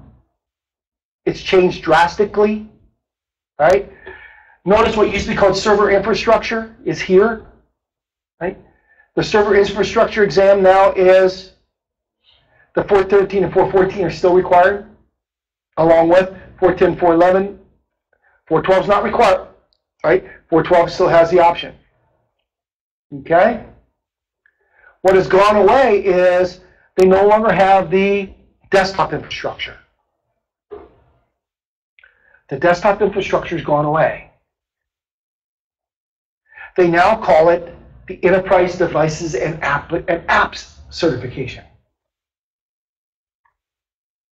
Notice its requirement is those 4 exams. It doesn't require the 410, 411, and 412. It requires those 4 exams. Those are additional options, right? Okay. Notice you can substitute the MCSA for Server 2012. This is the MCSA for, I'm sorry, this is the MCSA for, there it is up here. 467, 468. If you've got your MCSA, in other words, 410, 411, and 412, then you only have to take those 2 exams. Notice I've done away with 415 and 416 are gone. The 415 and 416 are gone. They're now the 695 and the 696 exams. Right? Questions about certification? All right. For the labs, the lab environment, you'll be working primarily at the Server 2012 R2 box and Windows 8.1. Server 2012 and Windows 8.1 will be the machines you're working with this week. Okay? I'm going to come back to that slide. Here's the virtual machines you're going to be working with. Right? You have a domain controller that's already been configured as the DC for an organization called adatum.com. It already has an OU structure built with user accounts in it and computer accounts in it, and you're going to become administrators of that structure. There is 2 2012 R2 servers, Server 1 and Server 2. They're both members of the domain. And you have Server 3. Server 3 is a blank computer. There's no operating system on the hard drive. The lab you're going to do today is you're going to be installing the operating system on that drive. All right? You have a machine called RTR. It's a router. There's a couple labs in the course that are going to require you to be in a routed environment, right, between 2 different network segments. So that router provides you the routing between the 2 segments. You also have 2 Windows 8.1 machines called CL1 and CL2. They're both members of the domain. CL1 is in your corporate network. CL2 is in the remote network. Notice there's a machine there called Run Host 1. Run host 1. Here in the classroom, that's the machine you'll use on Friday, right? When you do lab 13, that's the machine you do lab 13 on. It's a 2012 R2 computer that you end up installing Hyper-V on Friday. Here in the lab environment in the classroom, we're going to be using a online lab environment provided by Trillium Labs, right? So you will not need to reboot your machine in the Run host 1 on Friday, okay? The classroom is set up to dual boot into Run host 1, but you won't need to do that on Friday. There's also a box called Core. Right? 2008, Microsoft introduced a brand new build of Server 2008 called the Core environment. It's a command line environment only. So you have a Core box. You have a Core box. There is no lab in the course to convert it from Core to graphical or back, but I'm going to demonstrate that for you because you have to do that. You have to know the capabilities for purposes of the lab. How do you go from Core to graphical back to Core? Right? So we'll talk about that. So those are all the virtual machines you're using in the class. Right? Your lab environment. Your lab environment is provided to you by Trillium Labs. The lab environment does require you to log in. Here's the cool thing about the lab environment. You will have access to that lab environment for 180 days. Right? 180 days. You can use the lab environment as much as you so desire. Here's what's cool about the online lab environment. Let's say, for instance, you wanted to practice something like routing remote access services. Not covered in this class. But you know you want to practice it. You bring up one of the labs that's got the router in it. It's got 2 network segments. It's a full-blown server. So you can practice what you want on that server for configuring routing remote access services. Right? You want to practice installing some feature. Boot up a lab that's got the domain controller in server 1. Install whatever feature on it. You want to practice promoting a machine, demoting a machine. Right? You want to practice building DNS or WINS or whatever you want to build. You've got the lab environment to do it. You've got access to it for the next 6 months. It's not a station. Now here's the gotcha. Right? Because when you launch a lab, it builds the virtual machines. Right? Trillium doesn't want to maintain those resources for 5 days. So when you finish a lab, it destroys the machines. Basically, almost like it formats the hard drives. So every time you launch a new lab, it's going to take a few minutes to run the lab, to build it. In my opinion, the fact that it may take 90 seconds or 2 minutes to build the lab, the fact that you get access to it for 180 days outweighs the amount of time you got to wait. Because if we were using labs here in the classroom, 4 o'clock on Friday, guess what you no longer have access to? The lab environment. Here's the other thing cool about the lab environment. Today, when we go to the lab at 3 o'clock, you what? I can do the lab at home. Hop in your car, go home, do the lab at home. I don't care. You can do the lab here in the classroom, you do it at home. I don't care. Right? As long as you have the lab done by whatever time we say it's done the next day. Oops, I spilled coffee on me, so I'm sorry. Right? This is how you get to the lab environment. Right? Your password is on here. Chris, Gordon, and Jonathan, hang on just a second. I will throw your lab instructions up into the file share. Don't go into it yet. All right. Let me demo it for you real quick. All right. Let me demo it for you. Actually, yeah. Don't go up into it yet. All right. Chris, Gordon, and Jonathan. All right. I've got the lab instructions I just uploaded. Here's the gotcha here in the classroom, folks. The lab environment is set to run in Google Chrome. It won't run in Chrome. It's not supported in Chrome. So you do have to launch Internet Explorer.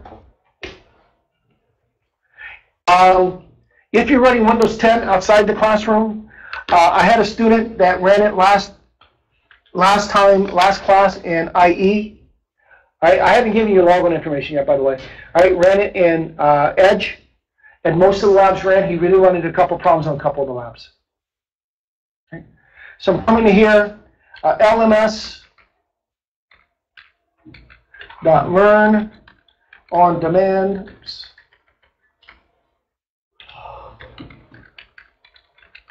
.net. So in your logon screen, right, again, I'm going to give you your logon information here in a few minutes. The reason I'm not, because I want you watching me, not trying to get in.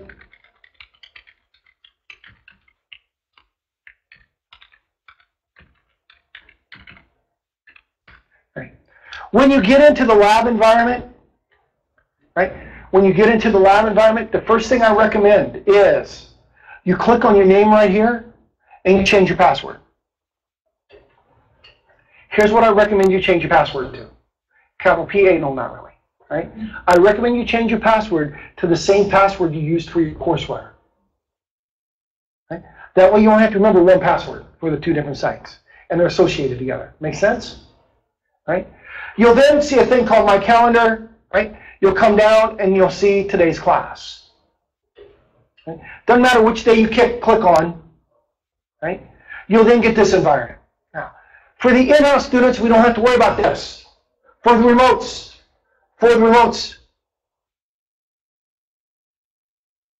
correct. They just recently started with Google Chrome, Jonathan. It was about 6 weeks ago. They changed the environment, and Google Chrome was having bugs. So in the classroom, they recommended I tell my students to use IE. Does that make sense? Okay. For the remote students, I need you to click on, once you get into the lab environment here, I need you to click on Launch Test Lab to verify the test lab is going to work. If it doesn't work, it's going to install a VMware vSphere agent on your machines. Okay? Make sense? So if I come down, right, here is the first lab. If you look at the first lab, you look at details, it'll tell you what the lab is. Right? If you click on here, right, it gives you more time, it gives you objectives for the labs, the scenario for the labs. Right, everybody good with that? Notice it gives you 3 hours. Arvado, I'm sorry, this is not Arvado, Trillium Labs, right, will always give you twice the amount of time that the book says. If the book says 90 minutes, they give you 180. If the book says 120, they're going to give you 240. Right? If the book says 60, they're going to give you 120. Does that make sense? They always give you twice the amount of time in the lab environment than what the book says. So I'm going to click Launch Lab. Now, when I click Launch Lab, right, what was interesting is when I did the train the trainer for using this environment, this is where the trainer goes, this is a great time for you to tell the class a joke. Right? What I want to say is, right, the fact that you get this lab environment for 6 months totally outweighs the fact that you have to wait 2.5 or 3 minutes for the lab environment to launch. Right? Make sense?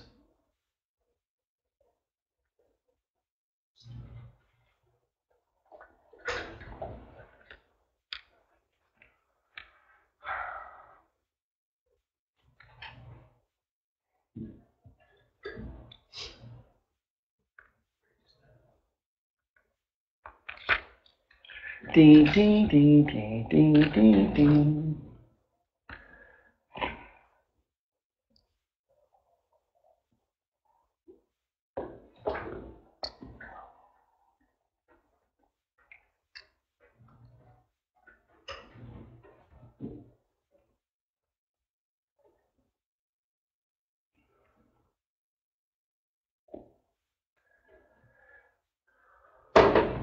Come on.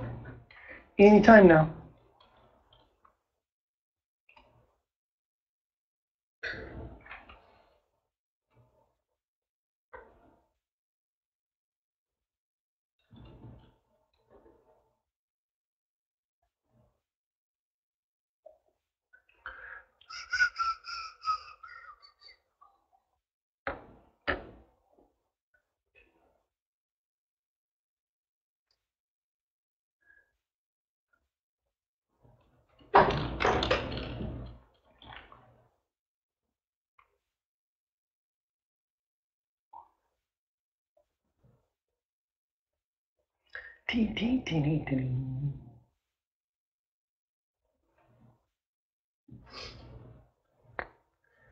Almost there. So it's actually building the machines from ground up. It's building the machines from ground up.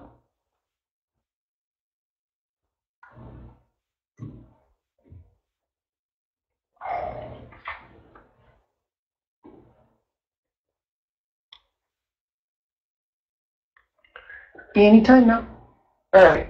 So notice, all right, remember I said earlier, this lab is going to be your most frustrating lab in the course?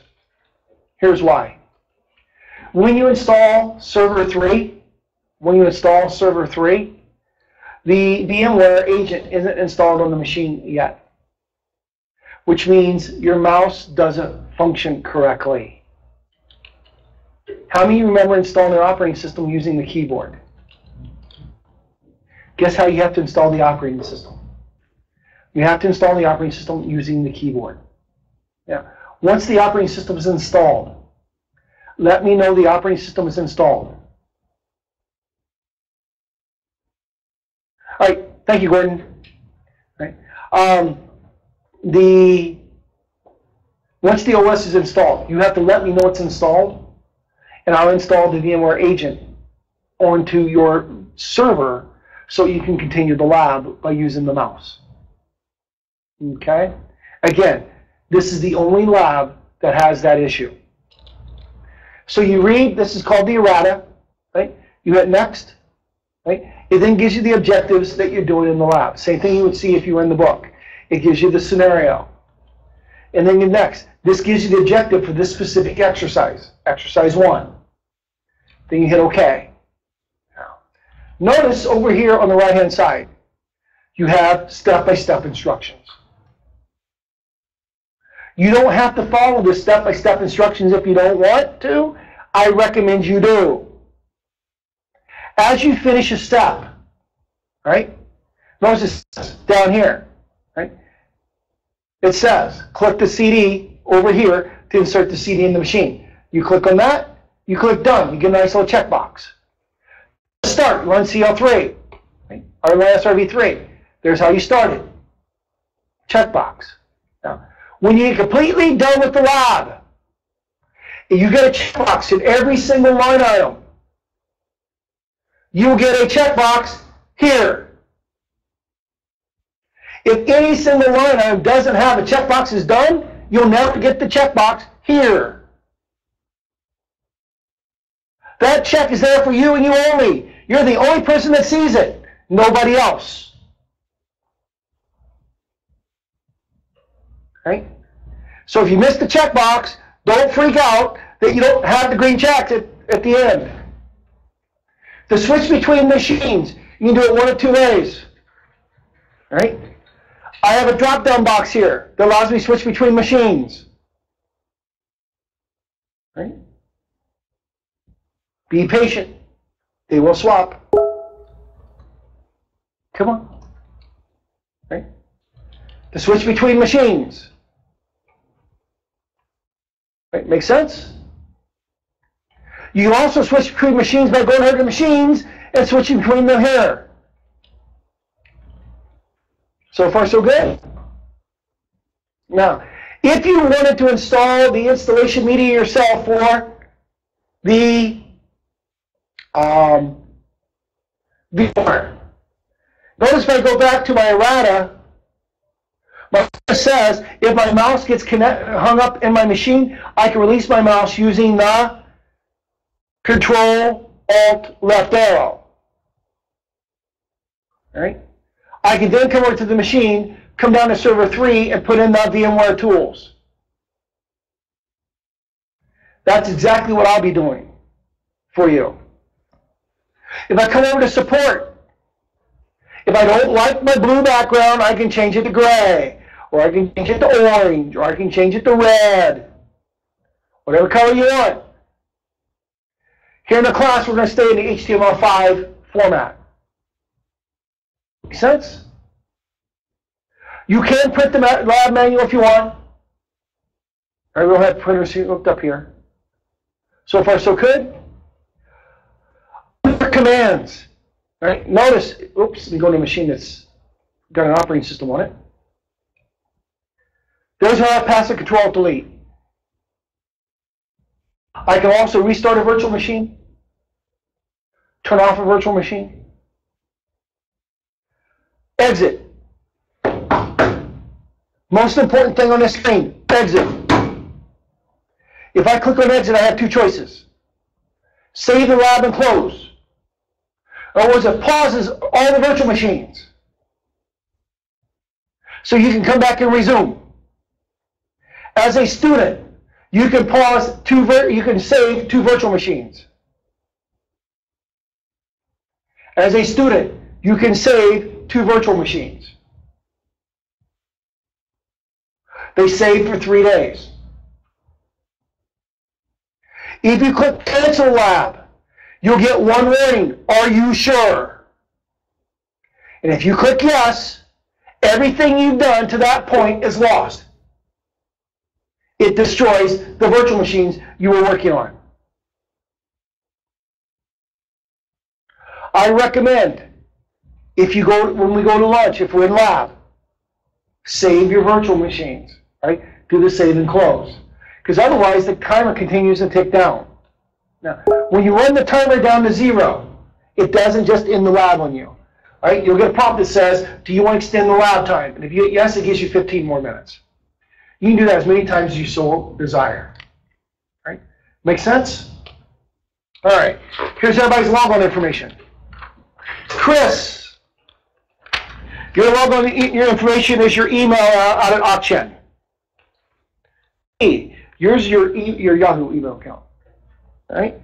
Devin, yours is your drive time account. Shival, yours is your Yahoo account. Right? And I see you got Wayne as your first name. Right? Matt, yours is the Skagnet. Right? Yep. Looks like your work email account. Gordon,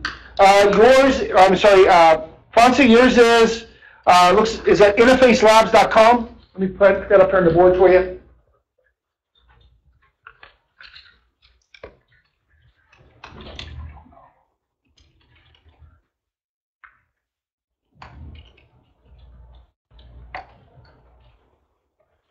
I'll create a new slide.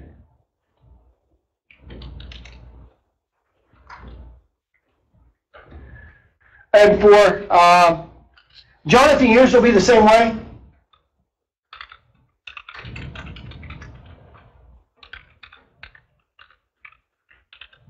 Right?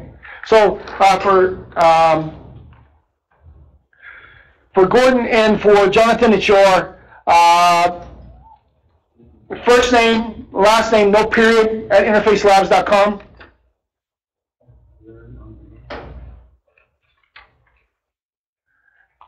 Hey, Gordon, is your first name, is it Gordon or is your first name Francie?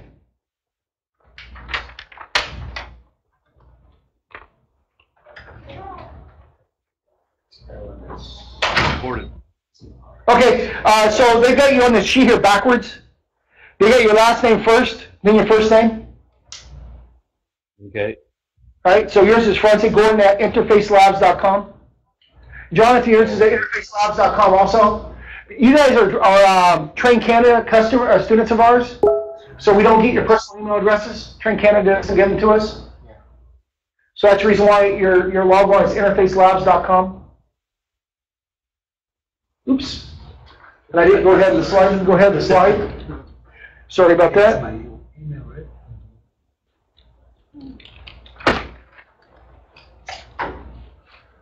There you go. I haven't got there yet. Sunil, yours is at asu.edu. And Emory, yours is at gmail.com. It looks like it's omnipolesoldier at gmail.com.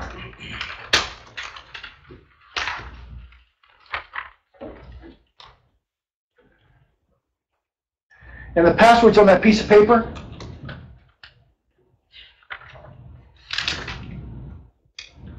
I got 2 more slides, and then we'll take a break.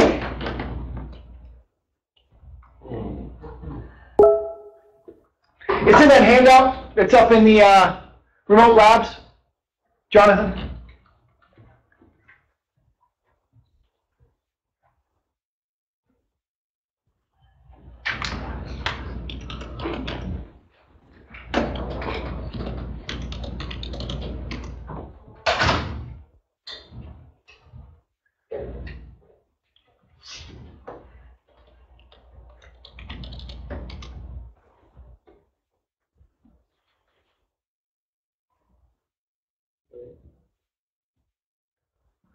I'll take it.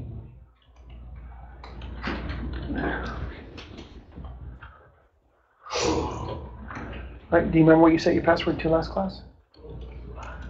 If you set it, you should have set it to, remember I recommended you set it to your same email account that you set your, so check to see if you set it to that.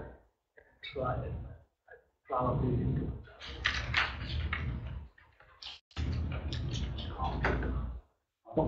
So you're gonna have to do trouble logging in. They're gonna have to email you a.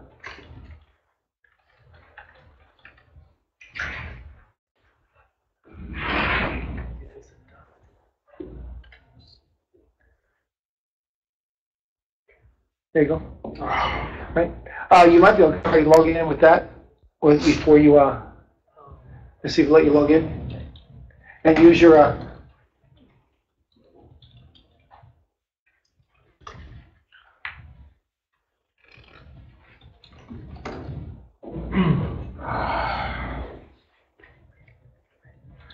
Did they warn you on Friday you could take a 10-question exam? Yeah. It's easy. I wrote it. Just pay attention in class. No. No, I'm on break. What's up? I changed all this and I refreshed and everything, and I still don't have your.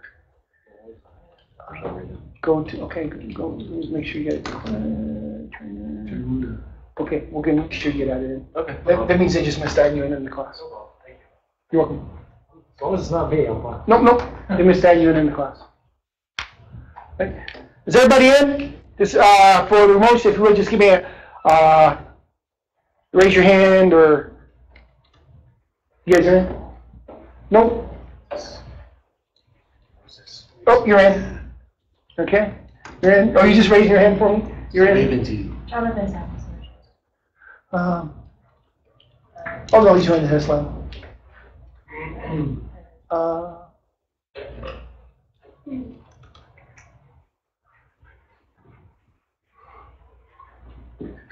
All right, Jonathan, I want to see if I can log in as you.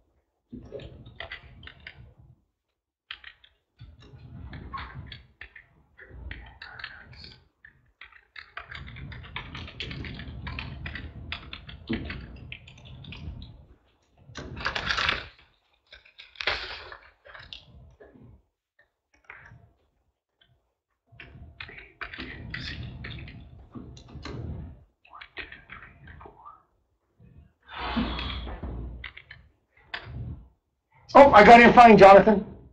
There's no period between your name. Let me go ahead and log back out. There's no period in your name, and I'm going to send you a private note, Jonathan. Oh, you got it. All right. I see you got in.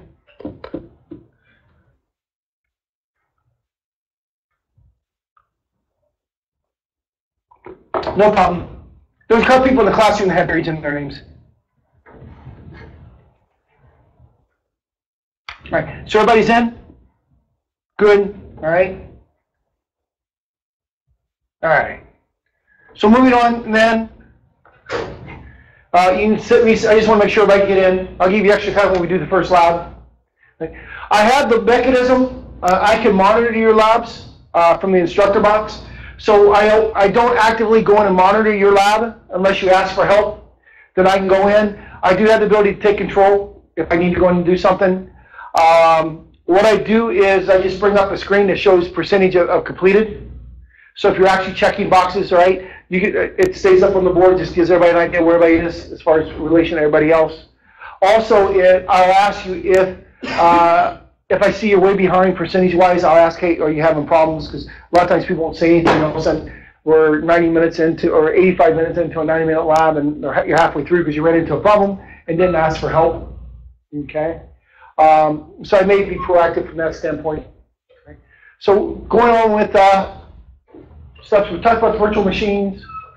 We're not using Hyper-V, so I'm not worried about that. Facilities, right? Facilities. Class runs 8 to 4 the rest of the week, right? Mondays always start at 8:15 to give people who's not used to coming down to the area a little bit extra time to get here. Sometimes there's issue with remote students getting logged in.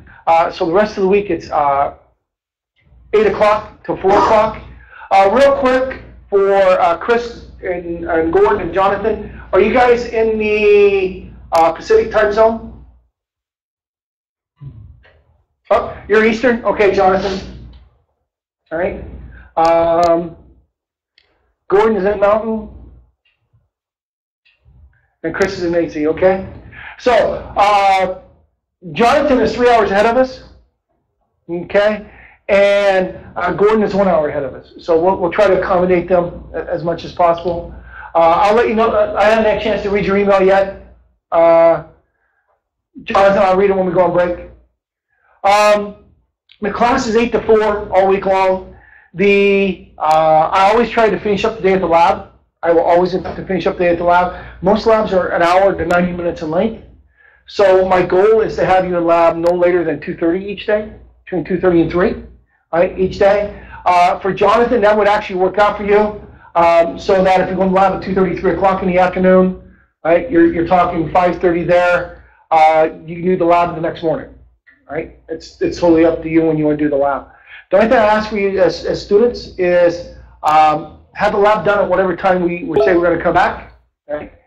Let's say, for instance, we're going to be back, say the lab is this afternoon, be back at 8 o'clock tomorrow morning, the lab complete. I expect the lab to be done at 8 o'clock in the morning.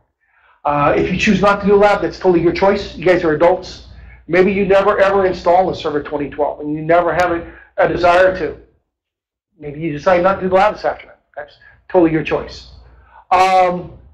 Building opens up for in-house students. The building opens up at 6:45 because we do have sunset classes that start at 7. So the building opens up between 6:30 and 6:45. The building closes down at 5. So that's what time they lock the doors off front. We should never be here this week at 5 o'clock. Hopefully we're not here anytime this week at 5 o'clock. For the remote students, the meeting itself gets started between 7 and 7:30 in the mornings here. It's one guy that runs around and gets them all started. So if you log into the meeting and there's no cameras yet, that means the meeting hasn't started yet on our end. I'm usually in the building 7:15, 7:30ish. I always poke my head in the classroom first. Then I usually go to the break room, have a cup of coffee and a bagel in the morning. So if you got into the meeting and you're having a problem, please make sure you put up on, you write in the chat area that you're having a problem. For parking, for those of you that are local, so for the remote students, you guys can check out for a few minutes if you want. This won't affect you guys.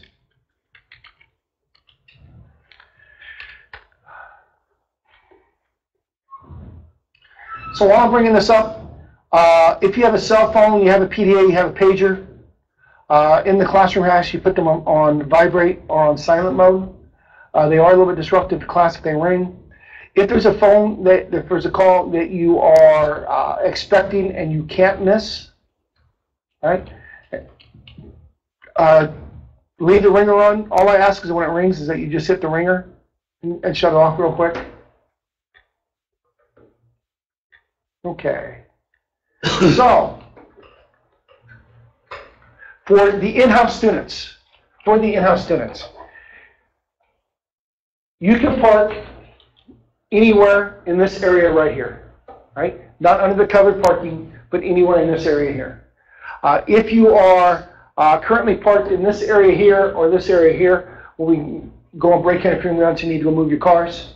Also, you need to make sure that the parking pass is visible on your dash. Right? It is 2-hour parking. The mall security will give you a ticket. Your first ticket doesn't cost anything. Second ticket doesn't cost anything. Third ticket, they have the option to put a wheel chock on your car. If they put a wheel chock in your car, they can charge you up to $54.49 to remove it. And they do not accept check. They do not accept credit card. They do not accept debit card. They only accept $54.49. They don't accept exact amount. So they will not accept 50 cents. It's 49 cents. Right? They will not accept $55. It's $54.49. Okay? They make it extremely painful. All right? Questions about where to park? Right. Where's mine? If you smoke, right? If you smoke, if you come out of our front door, right? Make immediate right. There's a smoking area right here. Right? There's right here in front of the building. You'll see a tree right here. Next door to us is a call center. There's like 75 people there. I think all 100 of them smoke. They don't fit in the smoking area, so they designate this little tree a smoking area. So if you go on break, you see 100 people standing around the tree. It's not a fire drill going on, right? Even though you see smoke blowing up, there's not really a fire. Okay. Places to eat. We'll break right around 11:30, 11:45 each day for lunch. I also try to attempt to tie in lunch and lab together. So if it's a 1 hour lab, 1 hour lunch, you get 2 hours for lab lunch. It's your choice. We do lab lunch, lunch lab, or lunch skipped. Oh, I didn't say that. Right? Again, you guys are adults. Places to eat here in the mall. If you come out of our front door and you make an immediate left, you've got Park Central Deli right here. Right? Actually, it's bigger than that. Right? Park Central Deli, all through here. Used to be Miracle Mile. Right? They still got the great sandwiches that Miracle Mile had. Still, they're proud of their sandwiches price-wise. Right? Expect to pay around $10 if you're going there for lunch, if you're going to get a drink. If you go in the door and make any meat, you get what they call the inner grill. Gourmet hot dogs, hamburgers, and soups and salads. Got some great paninis in there. If you come around to the front of the mall, you get Starbucks on the corner. They do breakfasts, sandwiches for lunch. They also have cold sandwiches for lunch. Next door to that is Thai Basil. Right? And next door to that is Good Egg. Good Egg, by the way, has been purchased by First Watch. So it's now Good Egg sponsored by First Watch, and they've got a combination of the First Watch and Good Egg menu. Right? They no longer, if you've been here before, they no longer accept the little stamped cards. Right? We found out the day after they stopped accepting them, because 3 or 4 of us went over for breakfast or for lunch one day. We all had cards with free meals on it, and they said, oh, we don't accept those anymore. As of when? Yesterday. If you go out to the front of the mall, all the way across, you got Jimmy John's. Right? Next to them is Fired Pie. Fired Pie is individual calzones, individual pizzas, and salads. Up on the corner here is Jamba Juice. Right? Jamba Juice. Last time you were here, I talked about the little place back in the corner, Cinnabar. It's now closed. He closed his door in November. Right? If you go out onto Central Avenue, actually before you get to Central, right across the street, and I normally don't do this, but right across the street for in-house is Bank of America, right across the parking lot. Right? Right here in the Bank of America building, actually it's on this corner, is a little bitty deli. Right? Boarheads, meats, fresh breads, and in the mornings they make a breakfast burrito. That's phenomenal. And are half the price of what you will pay next door. You go over there for $6, you get a sandwich, chips, and a drink, which is going to cost you $10 next door. Okay? They got biscuits and gravy. You add a little bit of salt and pepper to it. $3.70. Okay? If you go out to Central Avenue and you go north, you'll find a Jack in the Box. Go a little further north is a Macayo's. 3rd Street in Indian School is a Wendy's. 7th Avenue in Indian School is a McDonald's. McDonald's on Central closed because of the light rail took too much of their business away. 7th Avenue and Thomas is a KFC. If you go south on Central, on this side of the street, you'll find Best of Philly and Honey Bears. On the other side of the street, you'll find Panera Bakery, Subway, Lenny's Burgers, another Thai restaurant. You go a little further south to Virginia, and you'll find a Burger King and an IHOP. So tons of places around here to eat now. The Burger King and IHOP are a little bit too far to walk, probably half mile, right? You drive to them, but the places that are like Lenny's Burgers, Subway, the Thai restaurant, Best of Philly, and Marlon Blank. What was the other place? Honey Bears, all within walking distance. Jack in the Box is in walking distance. KFC, Wendy's, McDonald's are not. Okay? Questions about where to eat, smoke. Restrooms, go out the door, make immediate right. You'll find the restrooms on the left. Devin, it's a gentleman that cleans the restrooms, so if you're in there and you hear you will do a hello back. Okay? Questions? Tomorrow and Wednesday, I have staff meetings at lunch. So tomorrow and Wednesday, I'll be out of the room. All right? Usually, if you guys are doing labs, I'll come back into the room. Yes? A little quick question about the labs. If somebody were to decide to do labs after hours, is there any way they can get support during while they're taking lab? Nope. Okay. Now, the only thing you have support to after hours, if you run into an actual problem with the lab, is you call the Trillium support line. All right? And it's 24 hours, 7 days a week. They're really good. All right? They're really good.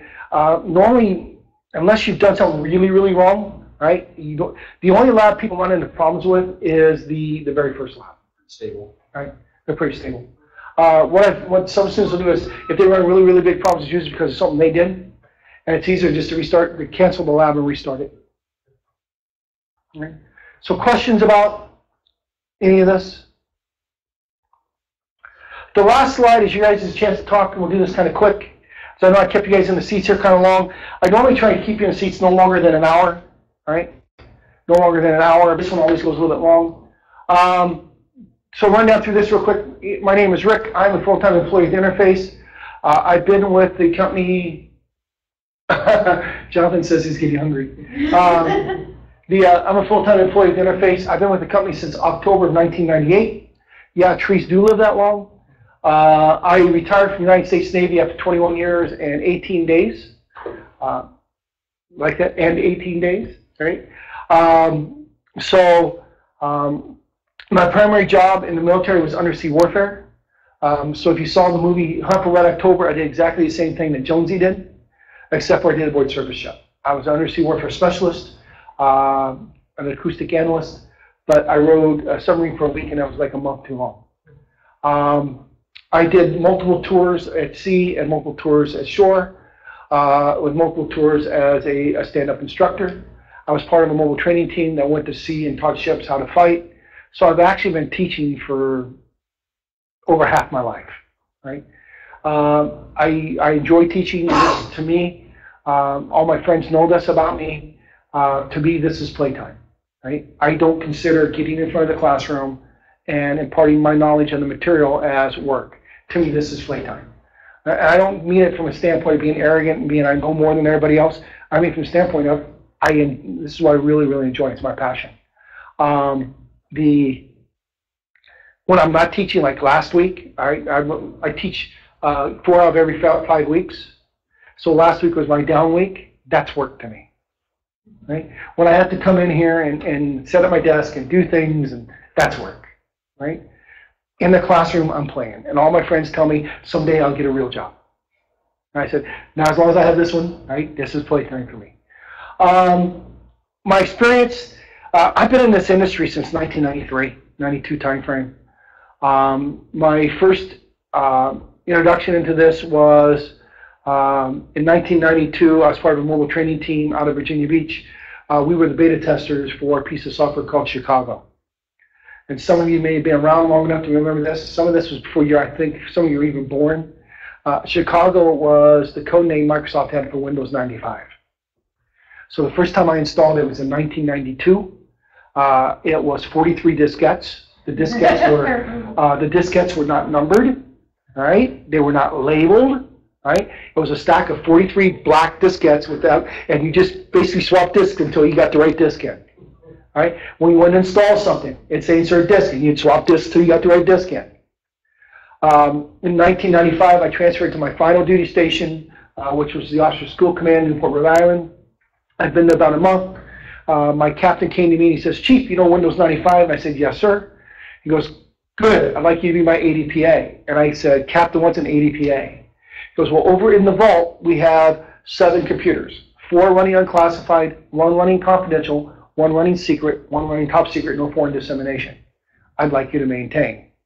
And I looked at him with a very straight face. I said, Captain, right, this is my twilight tour. And in the military, that means it's your last tour of duty. This is my twilight tour. Right? In 3 years, I'm going to retire. Right? I'm here to teach officers of ships how to go out and search, identify, track, and if need be, destroy Soviet submarines. And he looked at me with just a serious face, goes, Chief, then you have a decision to make. Your next performance evaluation can say you volunteered for the job of ADPA or you're assigned to do as ADPA. It's your choice. So I volunteered. And that's where I got all my experience. I had my NT4 MCSE before getting out. I took training classes. We'll talk more about that as the week goes on. And I've been in this industry ever since. Moved to the Valley in 1998 after retiring. And was in the Valley about 4 or 5 months and was working for a company in Scottsdale and we sent people here for training, found out there was an opening for an instructor. This company called me because the guys were like, hey, we got a guy that's passionate about this. I came in for an interview, did a teach back to the instructor team, which is probably the most intimidating thing I've ever done. Right? I had 9 Microsoft trainers sitting in front of me and I had to teach to them. And a couple weeks later, I got a call back and said, second interview, and I've been here ever since. I am the lead instructor for our server technologies. I'm the lead instructor on our Active Directory and group policy technologies. I've taught A+, Net+. I teach the client operating systems. And so that's what I do. For the longest time, I was also in charge of the back office, doing all of our updates and also maintaining the servers back there. Now we've hired somebody to do that. So that's my experience. Expectations, I have a couple. Okay? The first expectation I have is of you. Okay?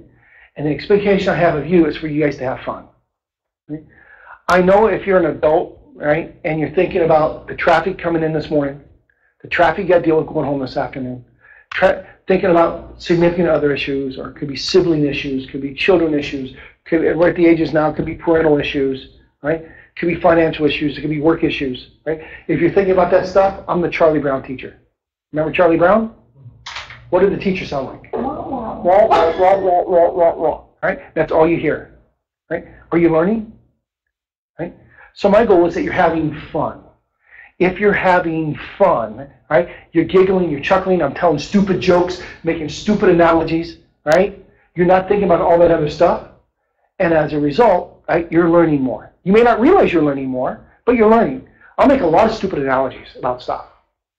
That doesn't mean it's not going to smack you in the face when you open the door, right? But at least you're having fun. Second goal is for me to have fun. The owner of the company knows the day that I'm not having fun in the classroom, he'll get my resignation. Because that means I'm no longer doing justice to you guys. The third thing, right? The third thing. There is no way any one person can know every single build, switch, configuration of these operating systems. There's 36 of them, right? By the time you add Windows 10 to the picture, right, there's 36 of these operating systems, starting with Windows 2000 and coming forward. And you're going to see I'm going to relate some stuff to Windows NT in 95 also. Right? So you add those to the mix. There's no way any one person can know every build, every instance. I profess that I don't. You may ask me a question I can't answer.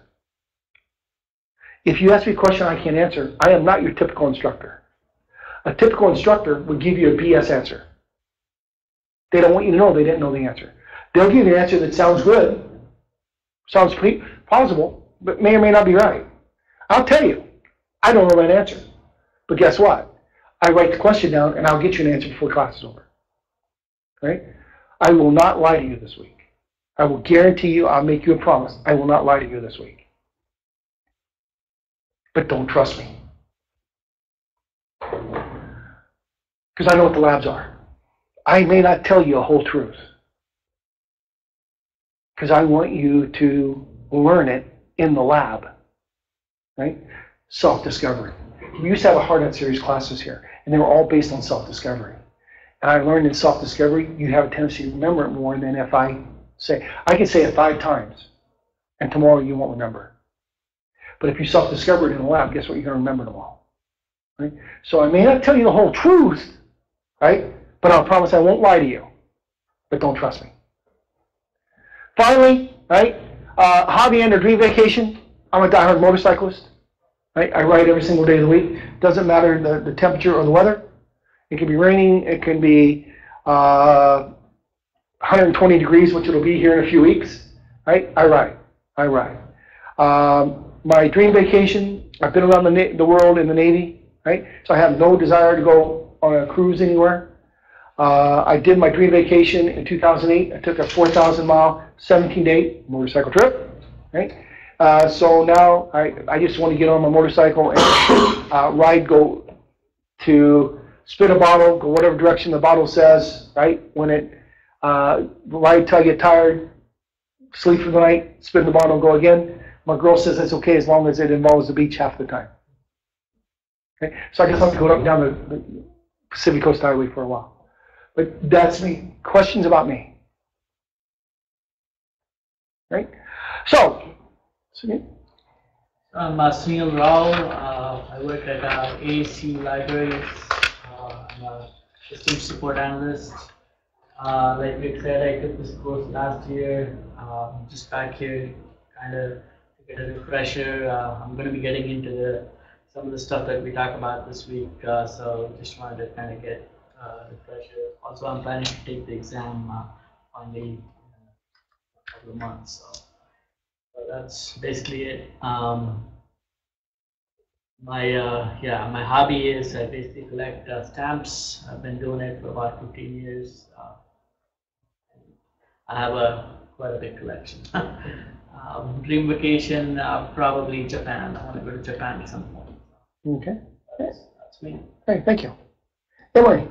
Hi, my name is Emory. I'm self-employed. I'm an assistant administrator throughout the valley. I have my own clients. And I basically do end-to-end IT. I do the wire installation, server install, maintenance, remote installation, just everything under the sun that they can do with I do. And from this class, I hope that most of it is review for me, because that's something I do all the time. So, but I wasn't commenting the test without schooling. So I want to get this out of the way, then take the exam in the end here. I want to get I already have my Net Plus and my Security Plus test slated. I just got to get this test done, knock them out, all three out. Just trying to make myself valuable for a future. My hobby is I'm a big gamer. I build my own gaming computers and I like to play video games. So that's what I like to do. And my dream vacation is probably Italy. I'm a Roman history buff. So anything Roman era, I'm really into Italy, North Africa, anywhere where I could view Roman ruins firsthand. That would be satisfied with. Cool, thank you. Matt. My name is Matthew. I work for a casino up in Washington. Got in through IT because I also was an avid gamer, but I knew nothing about computers at the time, so I'd start teaching myself on how to build my own things. I do everything there. Anything that happens on my shift, we fix. I do networking, I do installs, I do telecom, I do sysadmin, the whole 9 yards. Expectation, I'm going to take this class and I'm going to get MCSA by the end of the year. I'm going to be back here before the end of the year for 411 and 412 also, get those knocked out. Then next year I hope to do the MCSE also, so I'm going to come back and take all that stuff. Vacation, Hawaii, I love Hawaii. Been there a couple times, it's absolutely awesome, so that's that. Great, thank you. You prefer to be called Matt or Matthew? Matthew. Matthew, okay. Thank you. Great, you're welcome. Now we just had, I can't remember her name, she was down here a few weeks ago. Okay. You just had another one of your people down here a few weeks ago. Steve. Yeah, Steve came down. I had Steve, but I also had a girl down here from up there. Yes, Becky came down too. Yep, I couldn't remember her name. They both raved about the place when they came back. Cool, all right, thank you. Jabal? No, Jabal. Oh, Pip. Yeah, you can go afterwards. You're gonna be last. That's right. My name's Jubal Quintana. I work for the Beauvais Apache Nation. I do IT stuff, networking, everything installing, security, everything. And my experience, I have about 4 years in networking and operating systems, security. My expectation is learn more about servers. Haven't really worked with them. My dream vacation is going to Hawaii. My hobby is just exercising and running, eating right. Take care of myself spiritually, mentally, and physically. And that's about it. Okay. All right, thank you. Lee. Yes, my name's Lee Dixon, and I also work for the Beauvais Apache Nation. So I pretty much do what everybody's saying. I basically started off as a janitor and then worked my way up to where I'm at now. Okay. Just enjoying figuring out how things work and figuring out how to make them work and all that. Okay. So, Great, thank you. Devin, now you. Last but not least, in the classroom. All right. Chris, you'll be first one to have introduce themselves after Devin gets done. My name is Devin. I currently work for Drive Time as an associate system administrator. It's kind of a weird mix between a system administrator and help desk. I've been in IT for about, say, 10 years prior. Okay, so I worked for Apollo Group for about 10 years, starting around 2000. Quit my job, went on a sabbatical for about 5 years, got a degree in video game art and animation, and now I'm back in IT again. There's no gaming companies in but anyway, I'm basically kind of getting back into things. So my expectations are basically just to kind of get my certification and get back into things again. Hobby, I like making things for video games. And my dream vacation, it's kind of weird, but I would like to travel to each one of the Disney theme parks, and to the other, including the cruise trips and everything, and just make basically a Disney World tour, because I'm kind of Disney's got a brand new theme park in Hawaii. in Hawaii. Yeah, it's on the western shore, southwestern shore. What's that? I know that they just put they have Shanghai Disney that just. It's not a full-blown Disney park, but it's like a it's Disney Sea type of thing. Yeah. Yeah, because they did that in Tokyo too, Yep. so I want to go. So, all right. All right, Chris, can you introduce yourself, please? Hi, my name is Chris Johnston. I work for Auction Indian Community. I've been in computers for about 20-some years. My expectation is I'm trying to go from desktop support and learning more on the server and helping my people in my small IT department that I work for more at the servers. Hobby, I'm a big comic book anime fan, so looking forward to Comic-Con here in a month. And dream vacation is hoping to take a cruise to Australia. Okay, all right, thank you. Gordon, can you introduce yourself? I know you typed a whole bunch of stuff in there. I want to make sure your mic works. Yeah, my name's Gordon Francie. Okay, can you turn your mic up like just I a said, little bit next to audio, or next to the microphone, or is there an option to turn it up?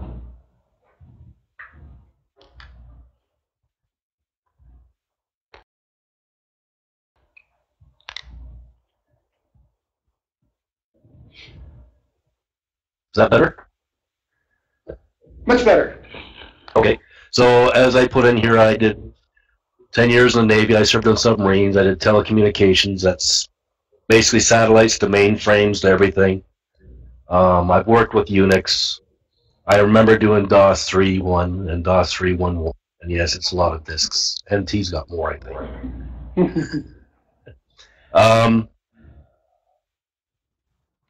Yeah, it's basically I've got a lot of this knowledge, but I've never had to go for certifications. So now they want me to go for certifications, so I'm taking the courses and prepping for them. Okay. And where are you located at, Gordon? What am I looking at for certs? Oh, no, where are you located? Oh, Edmonton, Alberta. Okay. All right. Thank you. Great. All right. And Jonathan, if you would, please.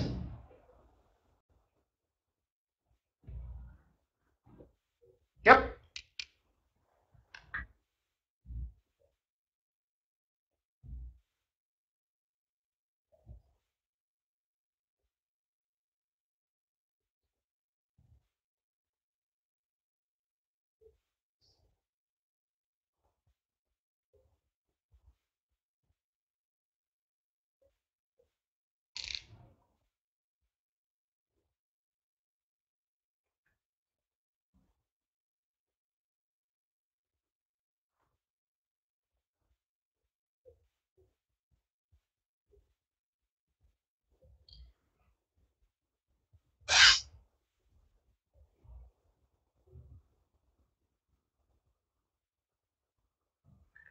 Okay.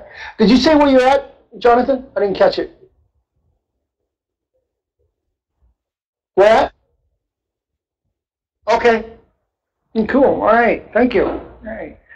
And you were overdriving the mic just a little bit. I don't know if you had it too close to your mouth or what, but you sounded, you were a little muffled a couple of times, but you're okay. Right? Questions? Comments? Because folks here in locally need to move their cars and stuff. We went about 15 minutes longer. I usually start up at 10, so we're about 10 minutes behind schedule. I'm not worried about it. Go ahead and take, is everybody's cars when they need to? Right? Does anybody need to move their car? Yeah, I do. Right? Okay. We'll start back up at 25 after then. We'll start back up at 25 after.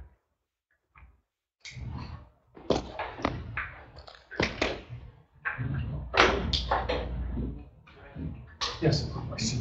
Right. What's up? Let's say, is this classification supposed to say requested? Oh, no. Did I say Hawaii? Okay, I'll get going back to you. Yep. Yeah. No, you're not, because you should be able to start the lap. There should be an option there to start. Let me go back. That's why I didn't see it. Yeah. Okay. Let me go back.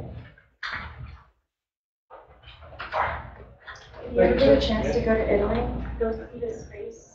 It's the Halley Louisiana. I went to see it when I was in school.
Okay, you should be associated now with notes.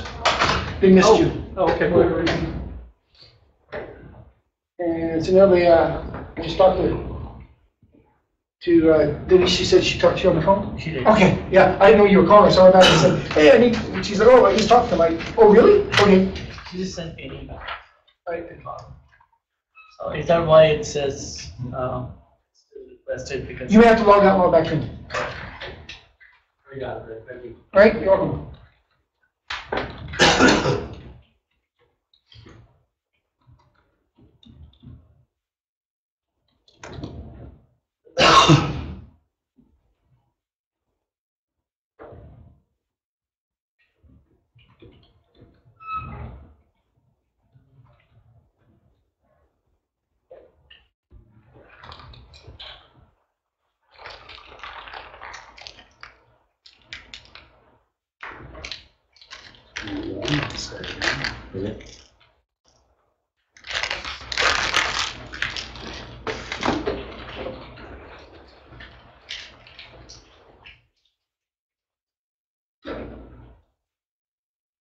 Did you ride your bike?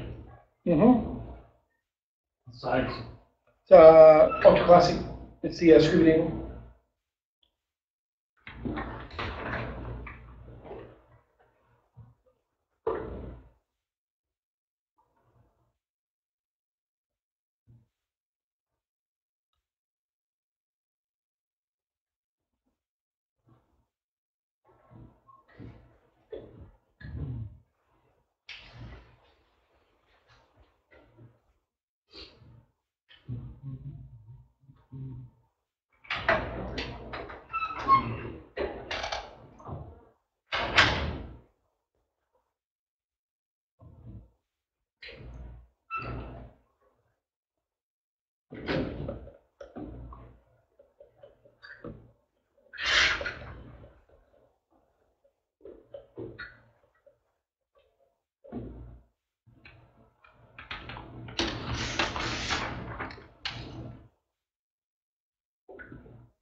So Rick, in your opinion, is there any one section of the exam that is a lot more difficult than any of the other sections, or? Not in this one. They're about the same.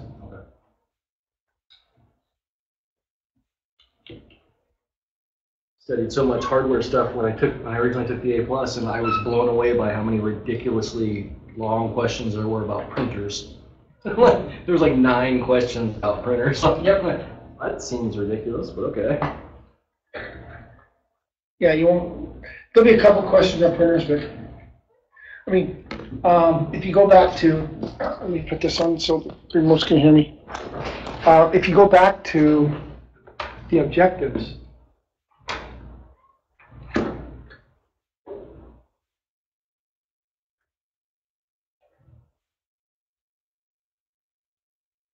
oops.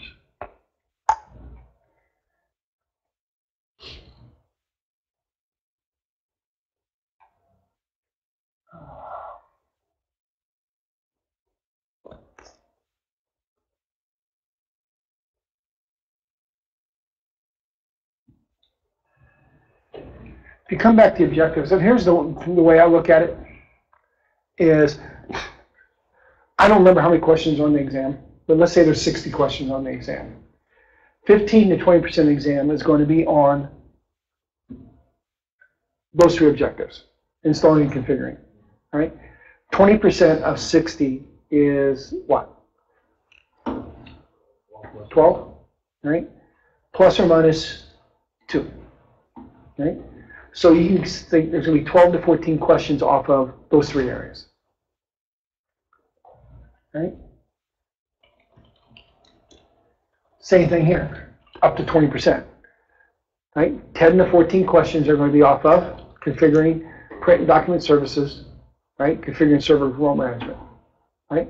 You figure there's 3 areas here, 12 questions, 3 or 4 questions apiece, right? Again, right? 10 to 14 questions on Hyper-V, 10 to 14 questions on IP. But notice this, a lot of it's about deploying and configuring DNS, DHCP, right? There's probably going to be, like I said, 2 or 3 questions on IPv4, IPv6, right? 12 to 14 questions on administering Active Directory, 12 to 14 questions on group policy. If it's a 60-question exam. It's 57, 60, somewhere around there for questions. I don't remember exactly how many questions. Okay. Questions. Did you get into the classroom environment, Emery? Yes. Right. So you can see that? Which screen? The whole screen. Did you get into this? No. All right. I did not. All right. Let me. I deleted the email. I didn't say that. So what you need to do is.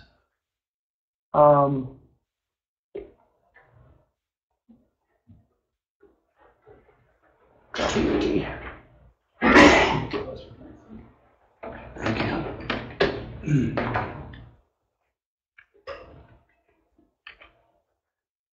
Internet Explorer, go to that and log in as a guest with a Z underscore your first name.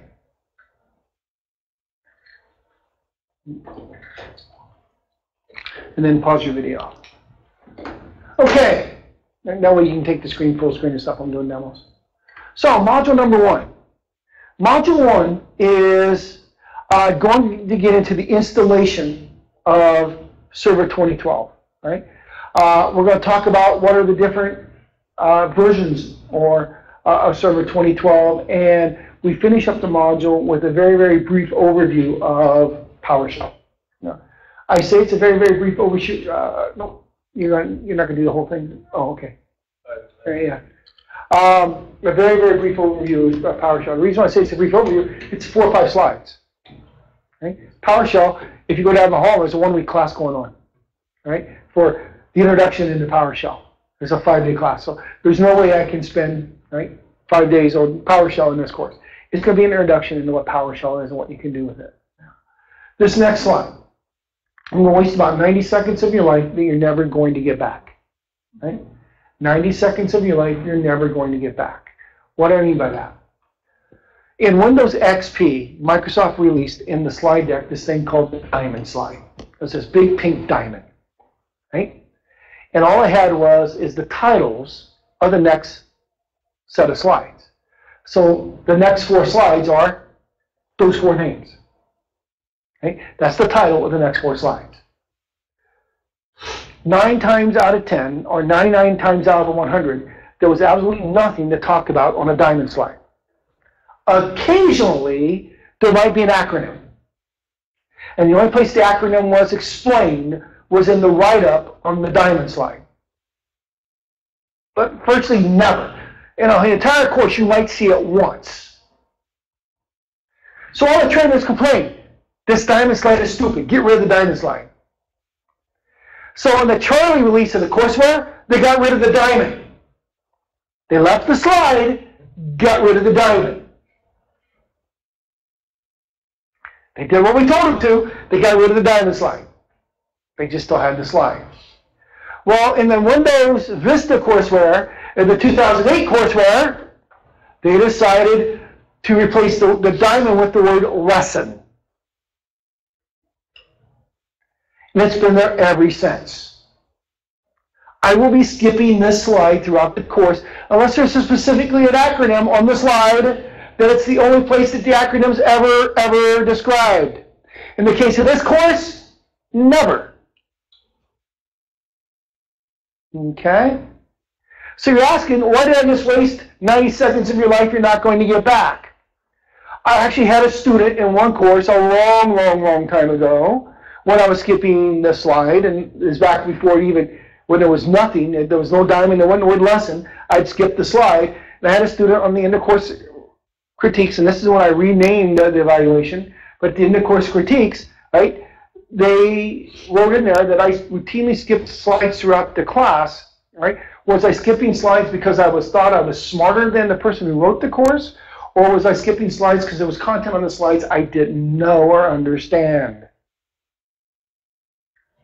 I took that personally. That's why now every one of you have a shortcut in Internet Explorer and a bookmark in Google Chrome called Revenge. That's the shortcut to get to the evaluations on Friday, right? So that's right. You have a revenge shortcut to get to to be able to be evaluated. So after that day, I called revenge. That's why I'm wasting 30 seconds of your life, because I'm not going to read. I'm not going to have this slide. What I'm supposed to do up there is say, all right, ladies and gentlemen, the next 4 slides are Windows Server 2012 R2 editions. Then we're going to cover Windows Server Core, and then we're going to cover Windows Server 2012 R2 roles, followed by what is the Windows Server 2012 R2 features. There's actually instructors that will do that. That's the last time I'll do that for you. Promise. Right? So what are the Server 2012 editions? Right? If you've been around a while, and you've been around since Windows 2000, right? You know there was tons of editions. There was this thing called Web Edition. There was this thing called Small Business Server or Small Business Edition, right? Right? It had Essentials. A lot of those editions have gone away or have new names. Right? First of all, right, notice there is no Enterprise Edition anymore. Enterprise has gone away. Well, Enterprise was kind of like that stepping point between Standard and Data Center. Was this thing called Enterprise? Right? Enterprise gave you the ability to do things like clustering, or gave you things like BitLocker. Right? Gave you things that Standard didn't give you, but you didn't need the licensing capabilities of Data Center. Right? And the only way to get Enterprise was you had to have software assurance. In other words, you had to pay more money to get an operating system to use one feature. People said, no, we're not buying that one feature. We'll use third-party clustering. So Microsoft finally got it right in Server 2012. They completely did away with the Enterprise Edition. Everything you could do with Enterprise, I can now do in Standard. So why do I need Data Center? If I can do everything in Standard, the amount of processors, the amount of memory that Data Center supports, and there's this really big feature when it comes to licensing. Right? We'll talk more about licensing a little bit later. Right? But licensing. Data Center actually has a very big advantage, a huge advantage that we'll talk about a little bit later. Well, we had these mom and pop shops. They really didn't need Essentials. They really didn't need Small Business Edition because they were smaller than that. They didn't need a domain environment. All they needed was work groups or a server to do something. Well, in Server 2008 R2, there was really no solution to that. So Microsoft released Foundation in Server 2012. Foundation supports up to 15 clients. So I can set up a server and then have 15 client machines access it. But it doesn't support being a member of a domain. It doesn't support Hyper-V. It doesn't support clustering. Right? It doesn't support BitLocker. So those big things that we want to have in a business environment or a corporate environment that we don't need in the small mom and pop workplace. That's where Essentials came about. I'm sorry, Foundation came about. Then we have Essentials. Essentials. Right? When you see Essentials, think SBE or SBS, depending on how you know it. Small Business Server or Small Business Edition. Essentials is the replacement for the small business edition. It supports being a domain controller. It supports Hyper-V. It supports, right, being a member of a domain. But only supports 25 licenses. Right? So only 25 people can connect. So it's that small business environment. Bigger than a mom and pop shop, but not an enterprise. Right? Then you have data, or we are talking about data center. Then you have this thing called Hyper-V Server. In Server 2012, or Server 2008, Microsoft introduced Hyper-V. Right? We'll talk more about Hyper-V in a couple slides, but Hyper-V is a build of server that gives you nothing but a command line interface. Right? It's thought to, your surface for attack is lower because you don't have all the backdoors and all the stuff that the graphical stuff has. Well, Microsoft introduced this server product called Hyper-V Server. It's designed and optimized to be a Hyper-V platform. Hyper-V is Microsoft's virtualization platform. So if you're familiar with VMware, right, it's Microsoft's version of VMware. So when I install the Hyper-V product onto here, right, there is no license. It comes up as a core box. Right? The only role or feature I can install on this box is Hyper-V. Right? And then I virtualize all my other machines, and all those other machines require licensing. But Hyper-V itself doesn't have a license.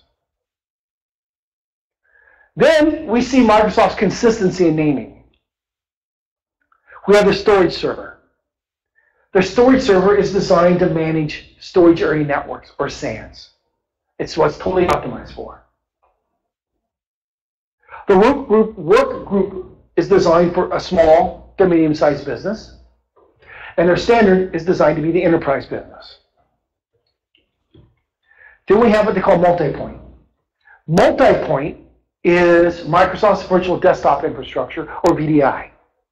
Right? I want to provide a server that's going to provide everybody's desktops to them, kind of like the old thin client environment. And this is where you see Microsoft's naming, right, being very, very consistent. Standard is the small to medium-sized business, and premium is the enterprise. See where they use standard in two different naming events now? So those are the only additions of Server 2012 you have. Notice it says R2, Server 2012 or 2012 R2. Now, what I'm going to do for the rest of the class is I'm going to drive you nuts saying Server 2012 and Server 2012 R2, or Server 2012 R2 and Server 2012. I'm just going to say Server 2012 or 2012. If it was only introduced in R2, I will say this did not come out until R2. So assume if I just say 2012, I mean both. I mean both. So a core box. Okay? Microsoft introduced this in Windows 2008. Right? The ability to build a server that had nothing but a command line interface that lowered its overall right, threat to being hacked. Right? In Server 2008, Server 2008 R2, if I installed a core box, I couldn't upgrade to core. I couldn't upgrade from core. A core installation was a clean install, always. In Server 2012, Microsoft gave us a new capability. Right? To go from core to mini GUI or core to full GUI. Now, GUI is graphical user interface. They have a thing called mini GUI. A thing called mini GUI. Right? MINI, graphical user interface. And mini graphical user interface. If I install the mini GUI, I get Server Manager, and any tools in Server Manager works. I don't get Windows Explorer. I don't get the desktop. Right? If it doesn't launch through Server Manager, it doesn't work. That's called the mini graphical user interface. Right? And then we have the full graphical user interface. Right? We have the ability to go from core to mini, core to full, mini to full, mini to core, full to mini, full to core. Right? So we can go anywhere that we want, that we need. It does require a restart. It does require a restart. One of the things that I have found out about going from mini GUI, about going from core to either of the graphics. If you do it in accordance with what Microsoft tells you to do it, it's going to fail. Right? Right? If you do it the way Microsoft tells you to do it, it will fail. I will guarantee it. Okay. Here's why. Right? Microsoft will tell you to mount the installation media. Right? And they tell you to install the graphical instance from the mounted media. The problem is, I'll guarantee, once you've gone to core, at some point you've applied at least one service pack, one hotfix, or one patch. That media doesn't have that service pack, hotfix, or patch, so it instantly fails. The best way to upgrade from a core to graphical, whether either graphical, is to give that machine internet connectivity and let that machine pull the source files from the Windows Update site. Otherwise, I guarantee it'll fail. Right? For the purposes of the exam, right, you have to know you have to mount the media, right, and then use that mounted media to install from. I'm going to show you the blogs. I blogged this. Right? So when I get to a demo here, I will show you the blogs. Now I'm going to show you it doesn't work. Okay? When I manage core, Microsoft gave us a brand new tool in Server 2008 R2 called sconfig. Right? When I get into the demo with the machines here in a little bit, I will show you the sconfig utility. Sconfig is basically a menu-driven batch file. Right? A menu-driven batch file. Because in the days of Server 2008 and 2008 R2, PowerShell wasn't installed by default on a core box. So if you want to be able to manage this machine, right, because PowerShell wasn't installed, right, you managed it through this series of batch files. And it basically was a batch file that launched other batch files. So in the past, if you wanted to rename the computer, you had to use a tool like NetDom. Or you wanted to change the IP address, you had to use the NetShell utility. Or you wanted to set the firewall, you had to use the NetShell utility.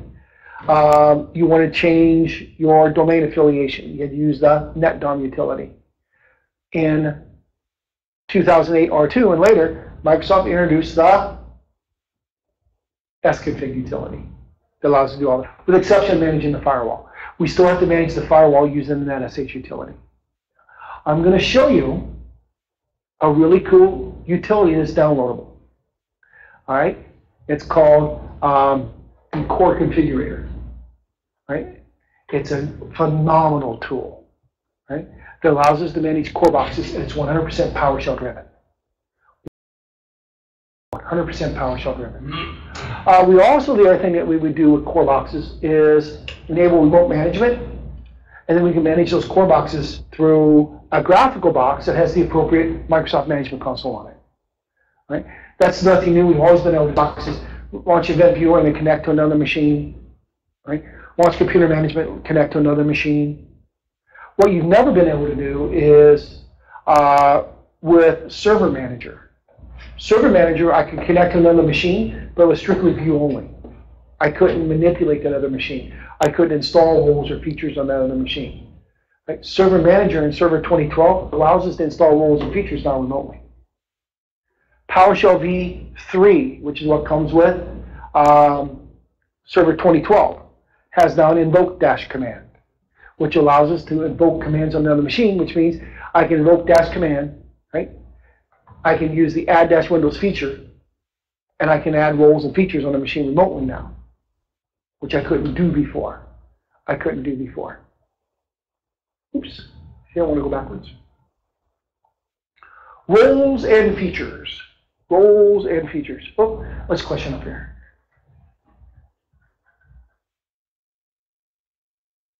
Yes, majority of it can be done with sconfig. All right, it's scrolled off the top of the screen, so I'm not sure who asked that.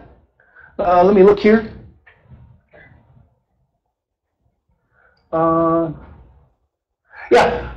NetSH is required to configure your firewall.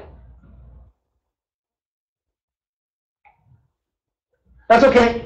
For the remote students, right? The board in the back of the room, I can see what's going on back there, but unless I'm actually looking up there and seeing you type, then I miss it.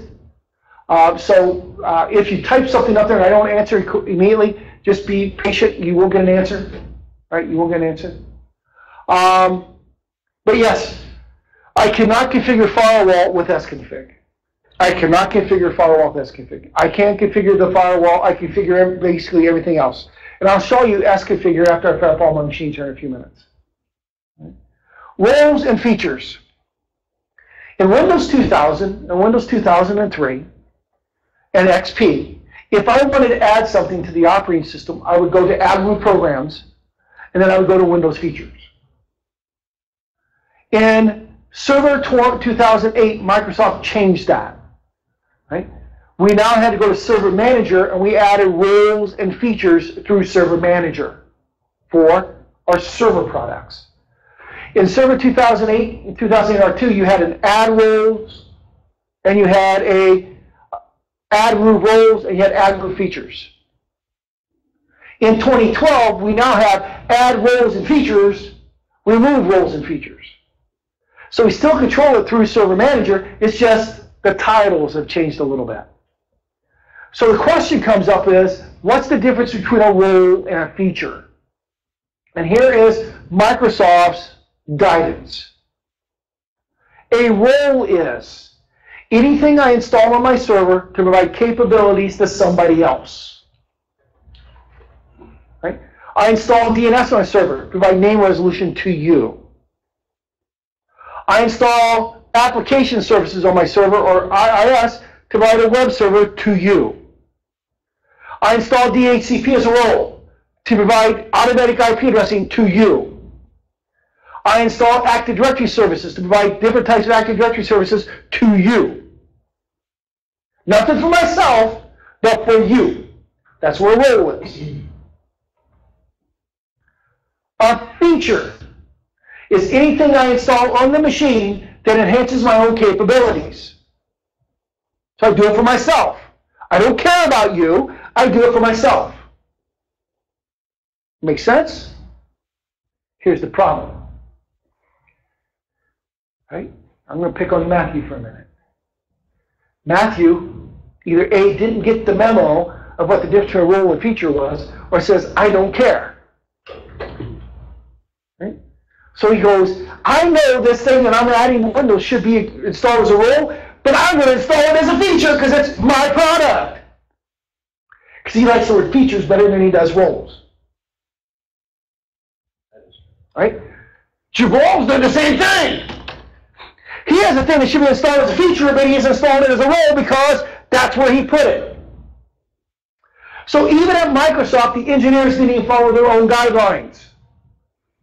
You're going to see there are some things that should be installed as a feature that are under the role category, and you're going to see there's some things that are installed as features that really should be under the role category. As long as you understand that roles are supposed to be providing things to other machines and features are supposed to be for itself, those people didn't pay attention, right? They were rogues. As long as you understand that. Now, in Windows, Microsoft introduced this in Vista. Inside of your Windows folder, there's a folder called that. A lot of people hate this folder. Don't ever delete it. Big boom, screen of death. Boom. Right? When I install Windows Vista, sorry, I didn't mean to say that word. Right? Or I install Windows 8, just not as bad. Windows 8.1, woohoo! Or Windows 10, right?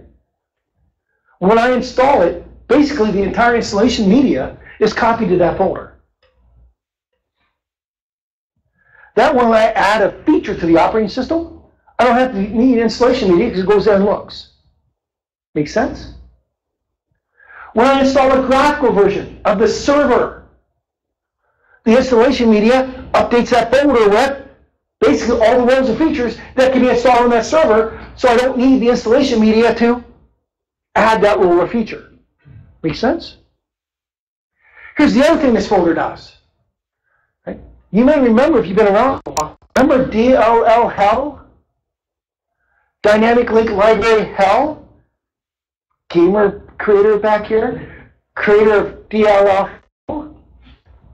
I just make the art. Okay. Remember, right?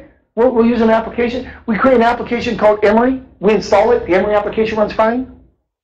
Right? We install an application called Lee. Lee runs fine, but all of a sudden Emory breaks. So I reinstall Emory. Emory starts running fine, but Lee breaks. Well, why did they break? They were using a common set of DLLs.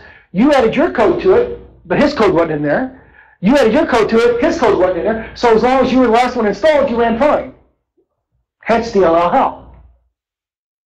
Anybody notice DLL Hell hasn't been around in a few years? That's not because they got rid of it. Right? He didn't start adding his code. You didn't start adding his code. Why did it get better?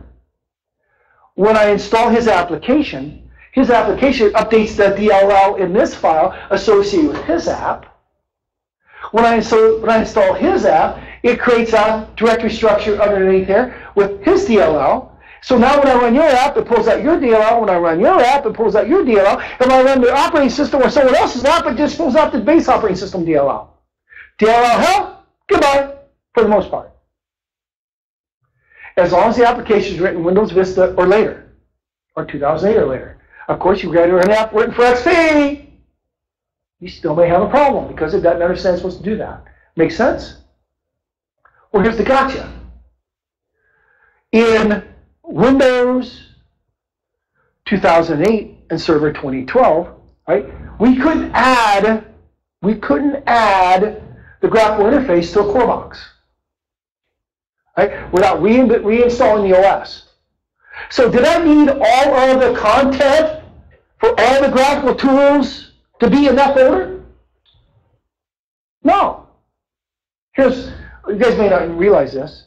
Did you guys know that a core box or a graphical version of Server 2008 and later, to install a graphical version, you need about 12 gigabytes of hard drive space. 10 of it is that folder.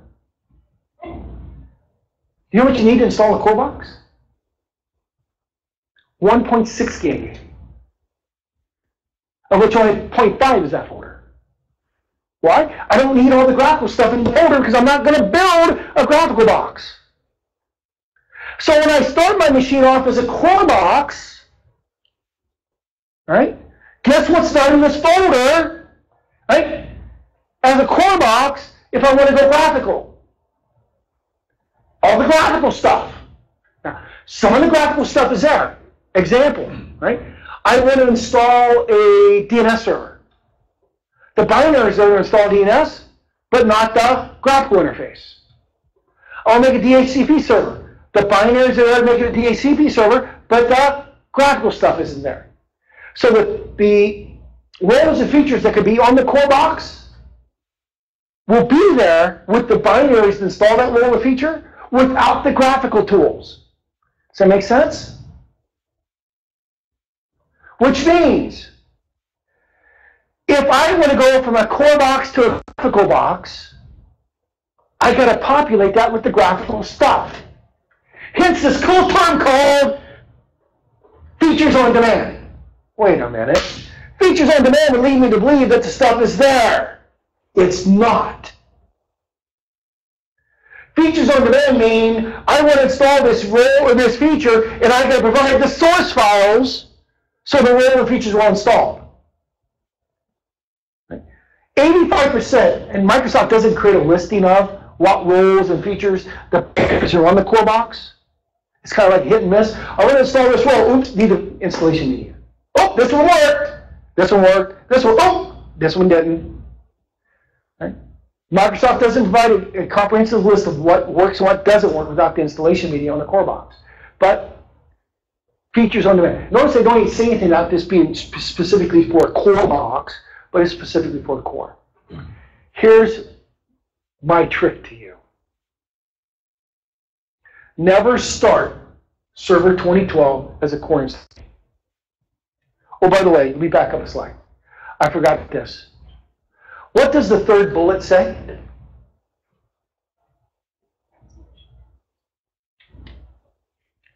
Wrong! Wrong! In the beta release of Server 2012, that's the only thing you got was a core. And if you wanted to go graphical, you then had to add the graphical post-installation. In the release to manufacturer, they gave us the ability to do both graphical and core from the default, from the get-go. This is a holdover from the people that wrote, the person that wrote this module, right? Was a holdover from what it was like in the beta release. In the beta release. Questions on features on demand?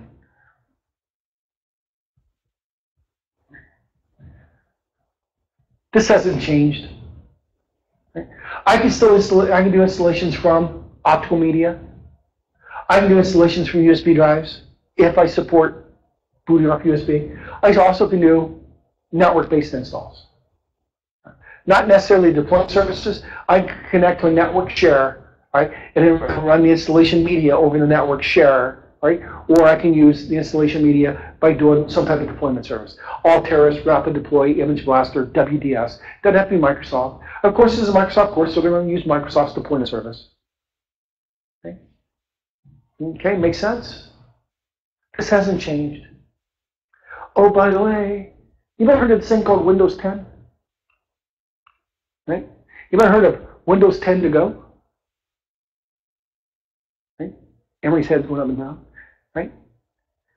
How cool would it be to install Windows 10 on a thumb drive and then take that thumb drive wherever you want and plug it into a machine and you get that Windows 10 build? That's Windows 10 to go. I did that with Windows 7 back in the day. You could do it with Windows 7, but Windows 7 wasn't really designed for that. Yeah. Right? Yeah. But I can now build Windows 10 to go right from the get-go. But it does require the enterprise version of Windows 10.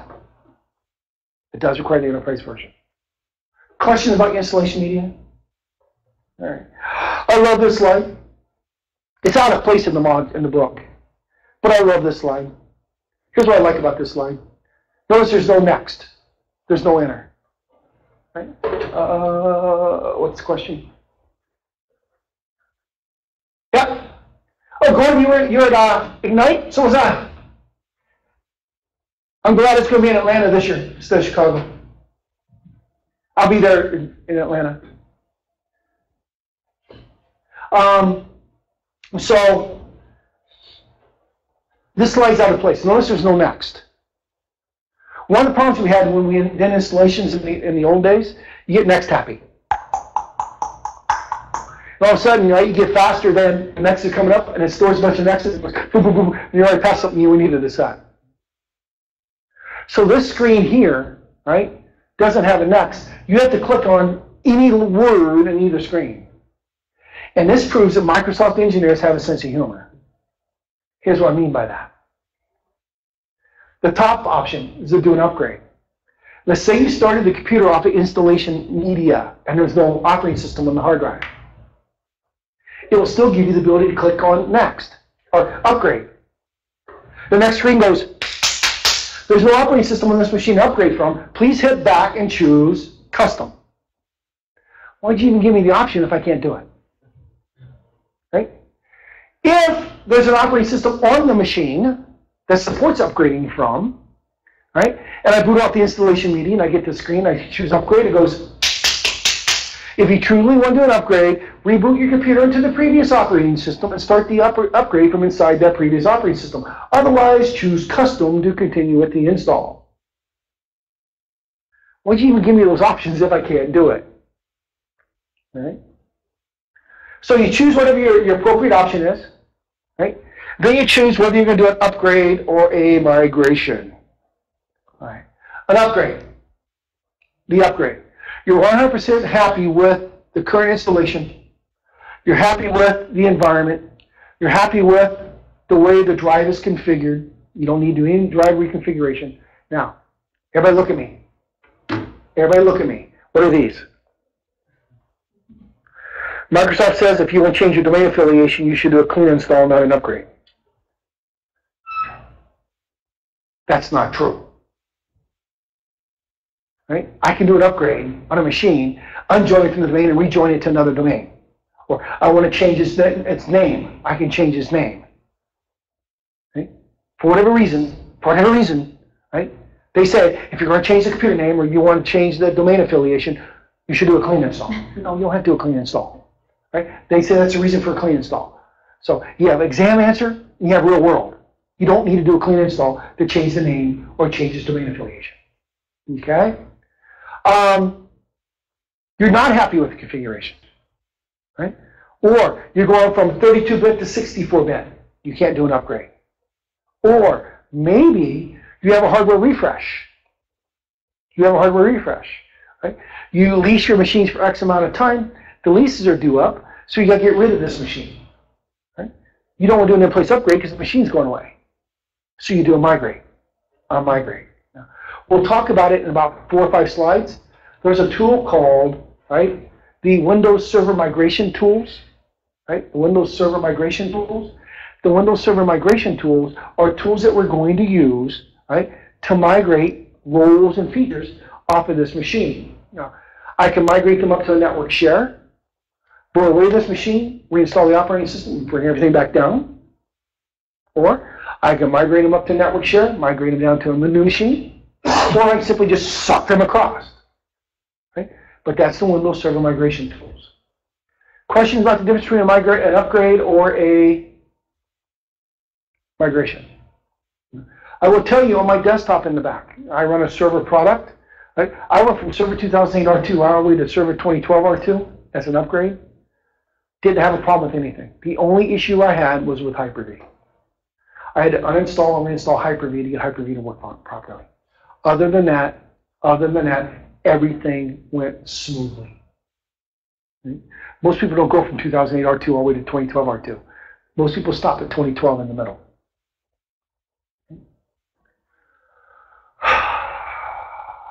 Everybody see that slide? Burn that slide into your eyeballs for purposes of the test. If this is all you have in your machine, you probably shouldn't be installing Server 2012 on it. Right? If this is all you have on your machine, Server 2012 will install, but nothing's going to run. Great test question. Everybody got that? Think. So, installing the operating system.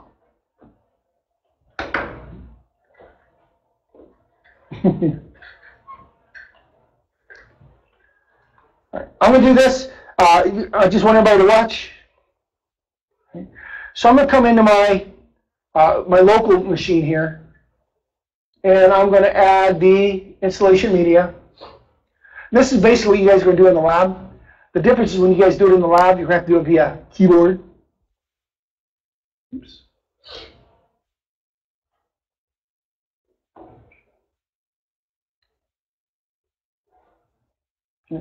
So I'm going to start my server off the installation media.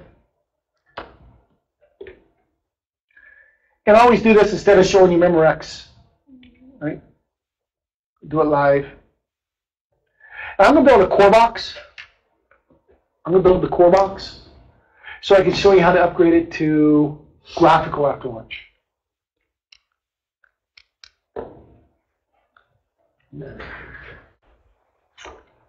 Okay, so the first screen that pops up is if you have a standard edition, right, you will not support multi-language support. You'll buy whatever languages you need. If you have the data center supports multilingual, so you can go in here and you have the option of choosing, right, what language you want to use. Time and currency format, and then finally your keyboard format. Even though you only have the one language, it allows you to choose any language for keyboard format. You really want to mess somebody up? Put the German keyboard in. Right? Every key on the keyboard is exactly the same with the exception of 4. And 4 keys they swap.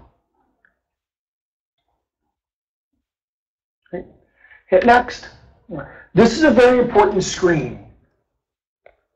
If you're familiar with the Windows Automated System Restore process, or you're familiar with the recovery console. Right? Or you're familiar with the emergency repair process. All of those things have gone away. All of those things have gone away. Right? You now have what's called the Windows Recovery Environment, or WinRE. What the Windows Recovery Environment is, you click on Repair Your Computer, and it goes out and launches the Windows Recovery Environment. Okay? From here, you can troubleshoot the machine. It'll actually take you into an environment where you can have everything that was in the recovery console is there. Everything that was in the automated system restore is there. They just don't call it that anymore. It's now called Windows Recovery Environment, or Windows RE for short.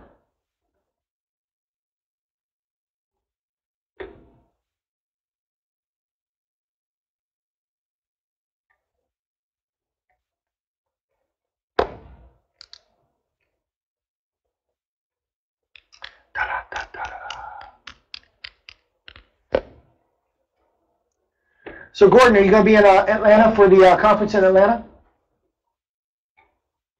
In October? Well, this is moving up. Depends upon the company. They sent 13 of us last year. I don't know if they will this year. It was a little closer to you last year than it is this year. Well, it depends. Head office is in San Francisco, so it doesn't matter.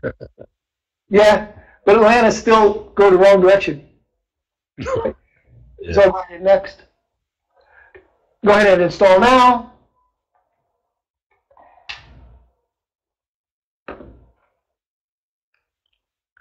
Then I'll show you Memorex for a second.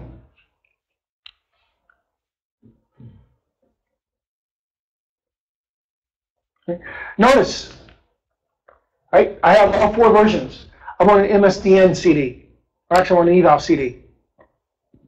I have both the graphical versions, right? 2012 eval standard GUI and data center GUI, and I have the core, right? And data center core. So I'm going to go ahead and install data center core. Like I said, I want to show you how to go from core to graphical. So I'll hit next. Right? Accept the end user licensing terms. Next. Notice, I'm going to choose upgrade.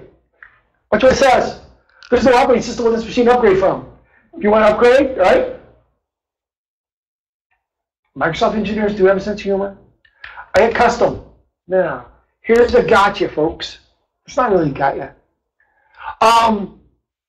If this machine already had an operating system on it, and you weren't doing an upgrade, but you wanted to keep what was there, you have to do absolutely nothing.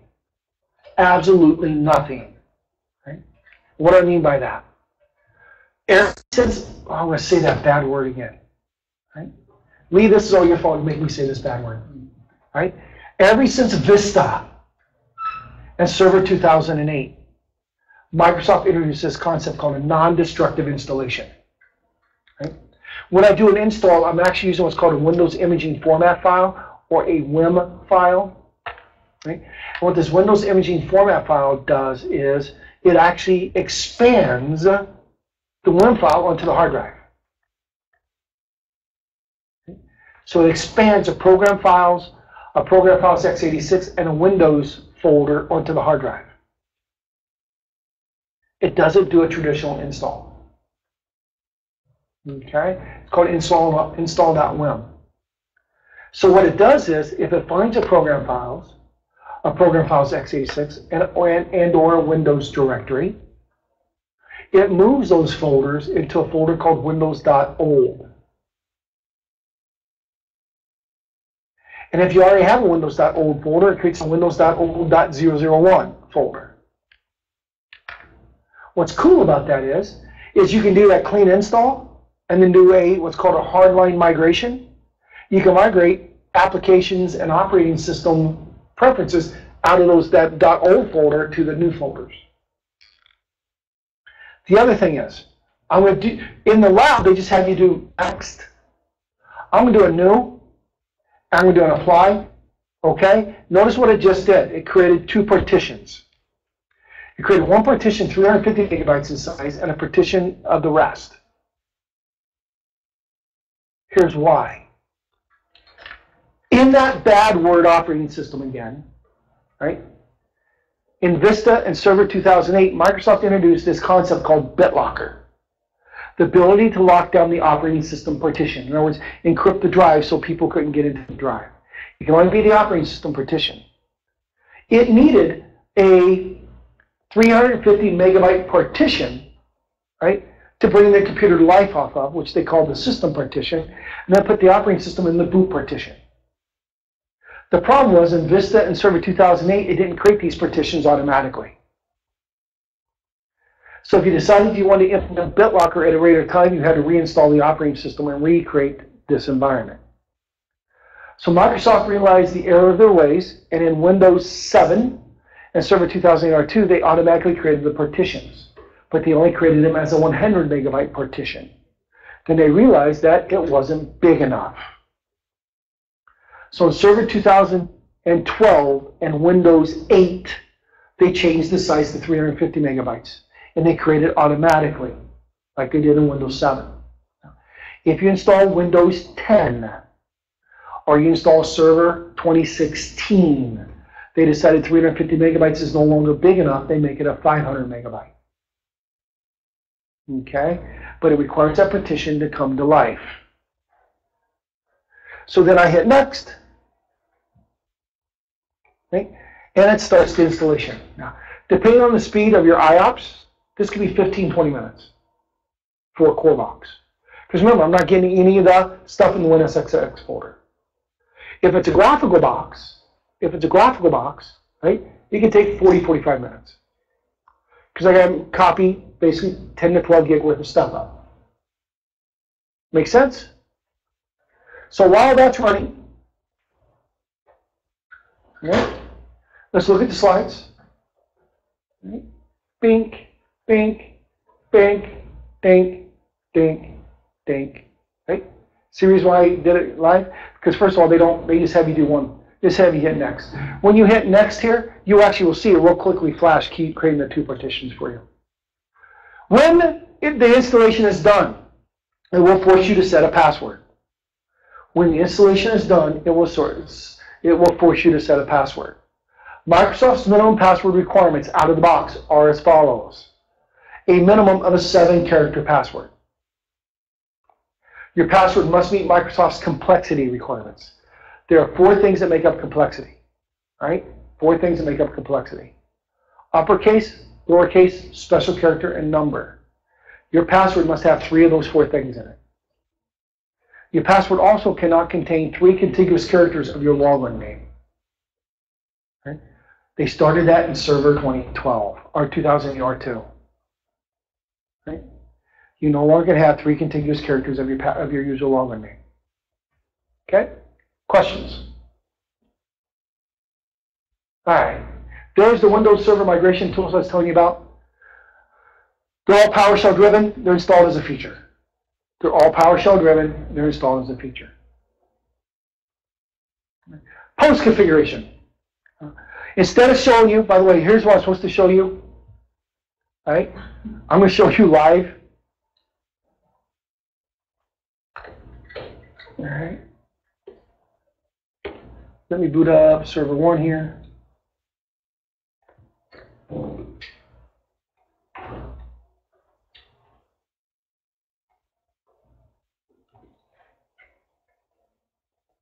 I'm basically going to do the remainder of this lesson and part of the next lesson all in this demo.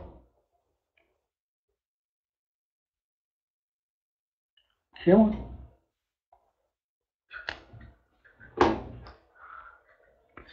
Ding, ding, ding, ding, ding, ding, ding. Oops, you know what? I just thought of something. I forgot to point something out. Let me minimize this. Come on. Quit being a pain. I just realized I forgot to point something out.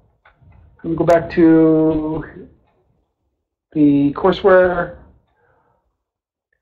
If I come down to module 1, lesson 1, if you have my notes up, where we're talking about, I forgot to point out two things, roles and features. First of all, right, under the core build, there are 4 roles that cannot be on a core box, because there are no tools to manage those 4 roles. Right? Your server cannot be an ADFS server. Remember what I said about reading slides? Your server cannot be an application server. It cannot be a network policy and access services server, in other words, an NPS server, and it cannot be a Windows deployment server. Even though in Server 2012 R2, we now have PowerShell commandlets for WDS, it's still not a supported role on a core box. Other than those 4 roles, right, all other roles and features are supported on a core box. All right? The next thing, all right, under roles, oops, under roles. If I come down, right, notice, this is a biggie right here.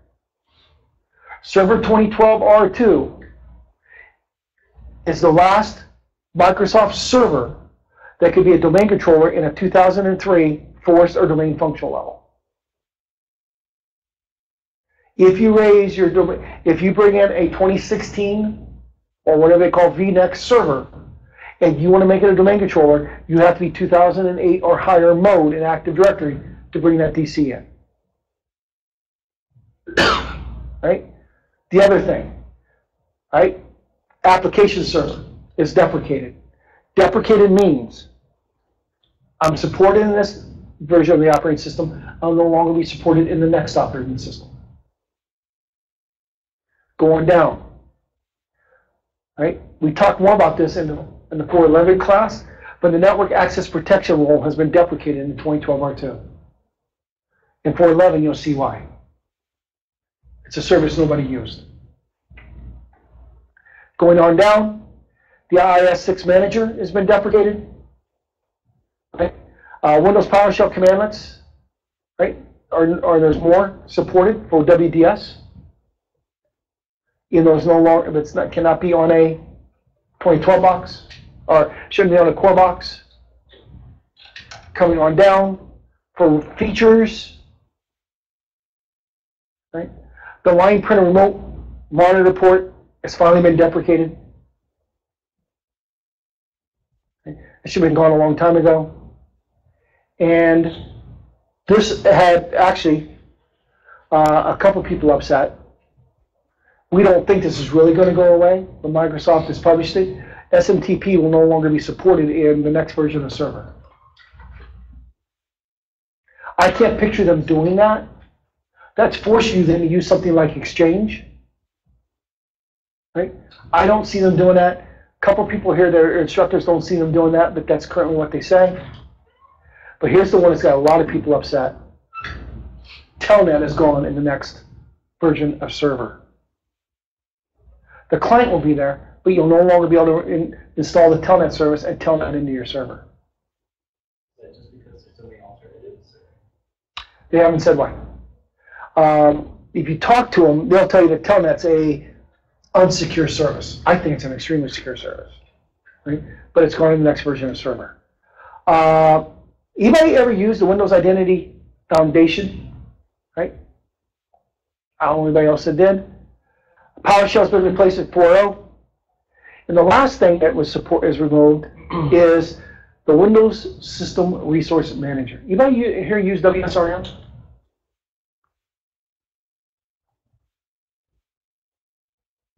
Yep, it would be Jonathan.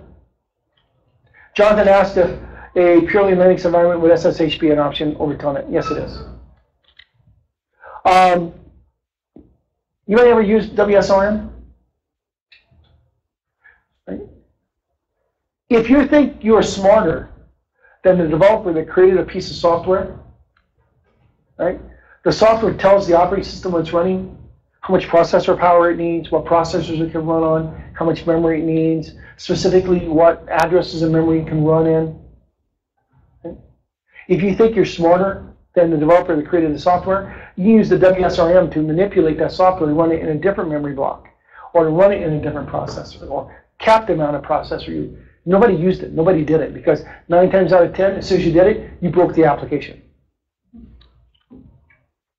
Okay? So those are gone. Okay?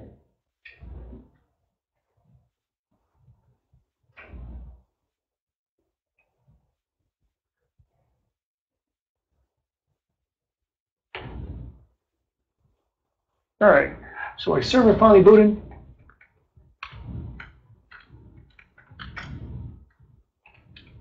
So let me show you the stuff that's in the slides. So when your server first boots up, you install it. If you're running the graphical version, you're going to get Server Manager. You're going to get Server Manager. Okay? In Server Manager, if I want to add, remove roles and features, right, I can do it one of multiple ways. I could come up to Manage. Come on. You got to wait for the Knight Rider bar to go away.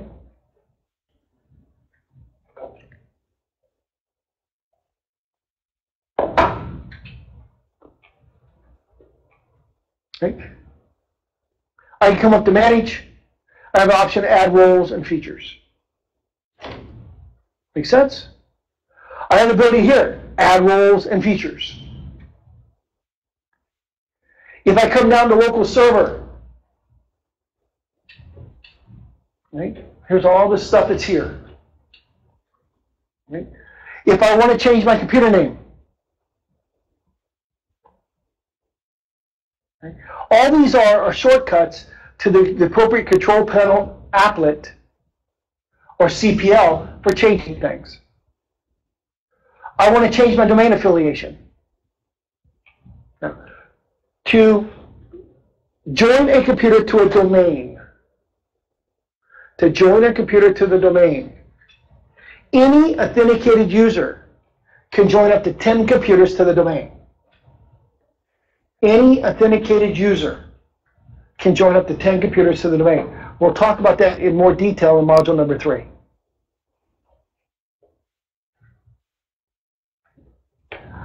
Windows Firewall. The Windows Firewall. So the question is, right, there are 3 firewall profiles. There is a public profile, a private profile, and a domain profile. Show of hands. Does everybody know what the profiles are? Okay. I've got at least one hand going this way. Okay. So what are the profiles? When you connect a machine to a network, you'll get prompted, are you in a work, home, or public network? If you choose a public network, right, it will put you into a public network. This allows us to create a firewall profile that's more stringent and locking things down both inbound and outbound if I want to. Private.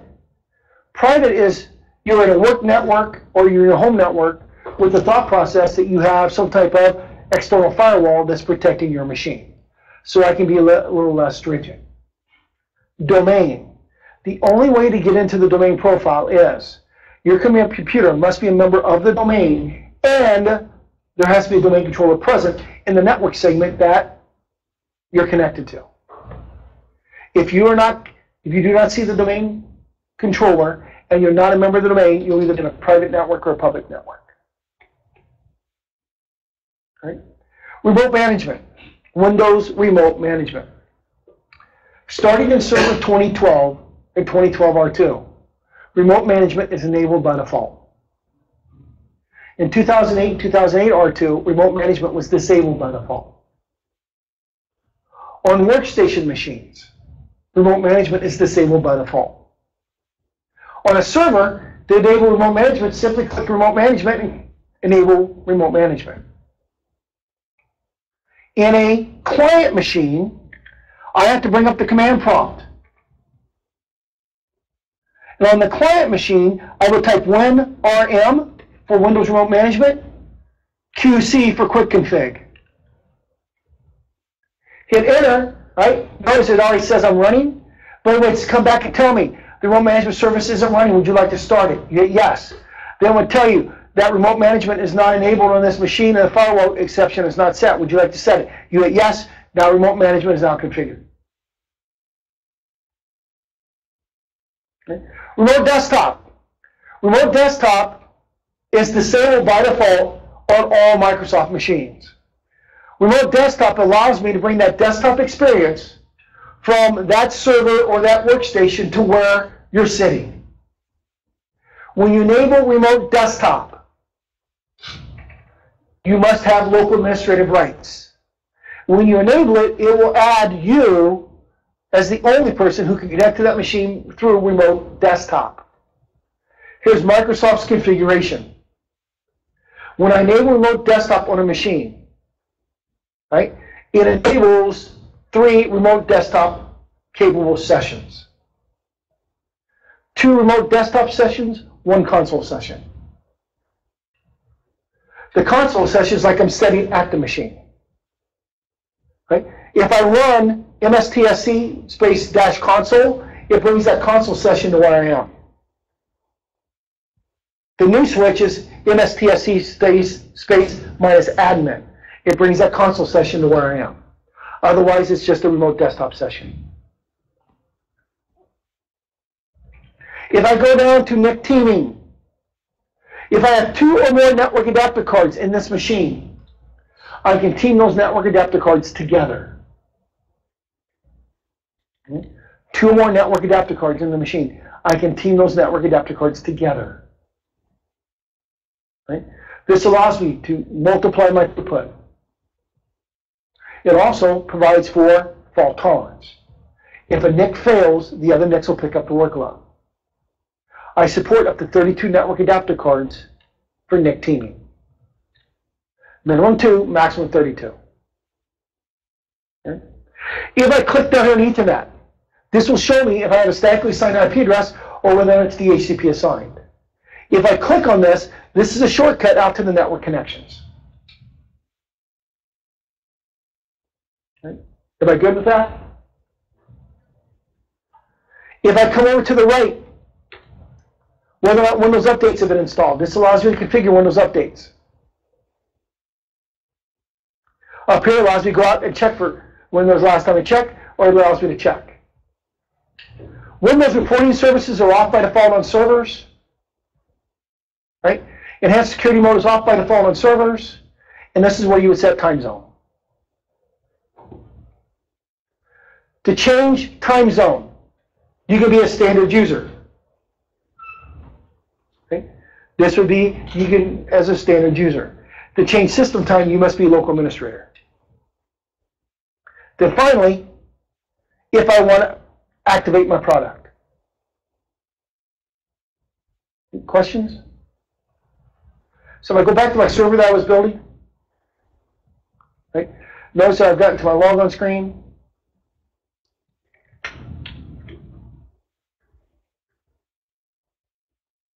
I must set my password. My password must meet Microsoft complexity requirements. You might know what that little eyeball does, by the way? That was in the password screen? Right? It shows you what you typed in for the password. Notice what I have is a command line. Nothing else. This makes my environment more secure, less area to attack. But here's what's cool. Watch this. Bink. Uh-oh. There's no desktop. How do I get my thing back? A lot of people used to freak out. They'd restart their boxes. No, you don't have to do that. Control-Alt-Delete. Come on. Task Manager. You actually have a graphical task manager. Click More Details. File. Run. Come on. Task Manager. file 1, C and D, and I get my task manager back. Right? Questions? No questions? Okay. Let's look at the slides, then we'll go to lunch. We showed you all that. All right? Showed you that. Showed you that. Showed you that. Right? When we come back from lunch, we'll do SConfig. Questions? Let's go to lunch. We'll be back at 12:45. 12:45, which will be 1:45 for Gordon and 3:45 for Jonathan.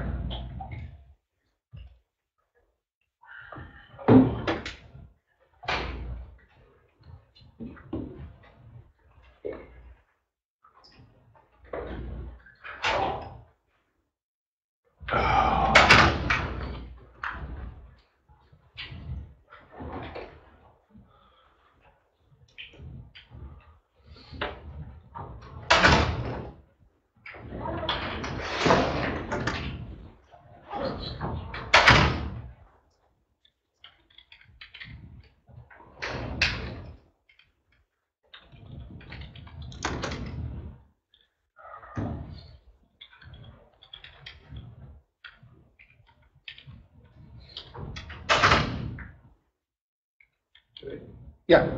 I just wanted to mention that it's still, the status hasn't changed on that. Okay.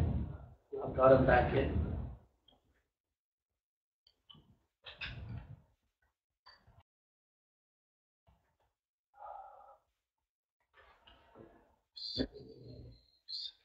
Yes. Yes.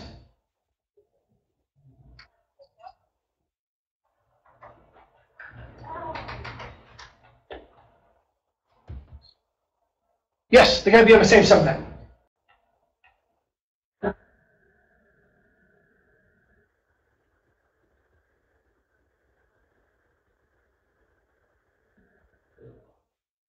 You're really, really muffled, Jonathan.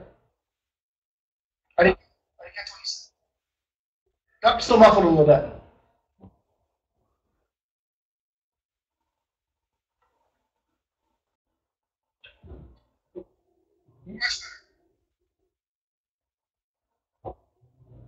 Nope, you're sounding much better.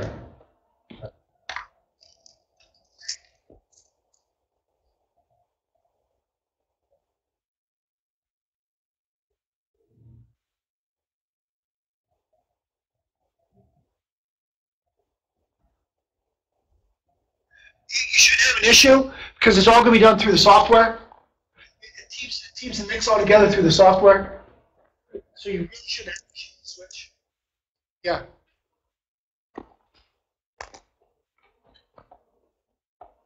I have to check on the actual live stuff with Mark, but I don't think it's going to be an issue.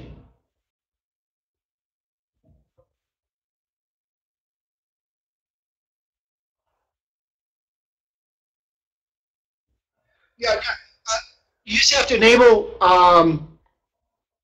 the NIC teaming through the Hyper-V console for each machine individually, but you should not have an issue with the switch. Like I said, it's 100% done by the operating system, so to the switch it's going to be 100% transparent.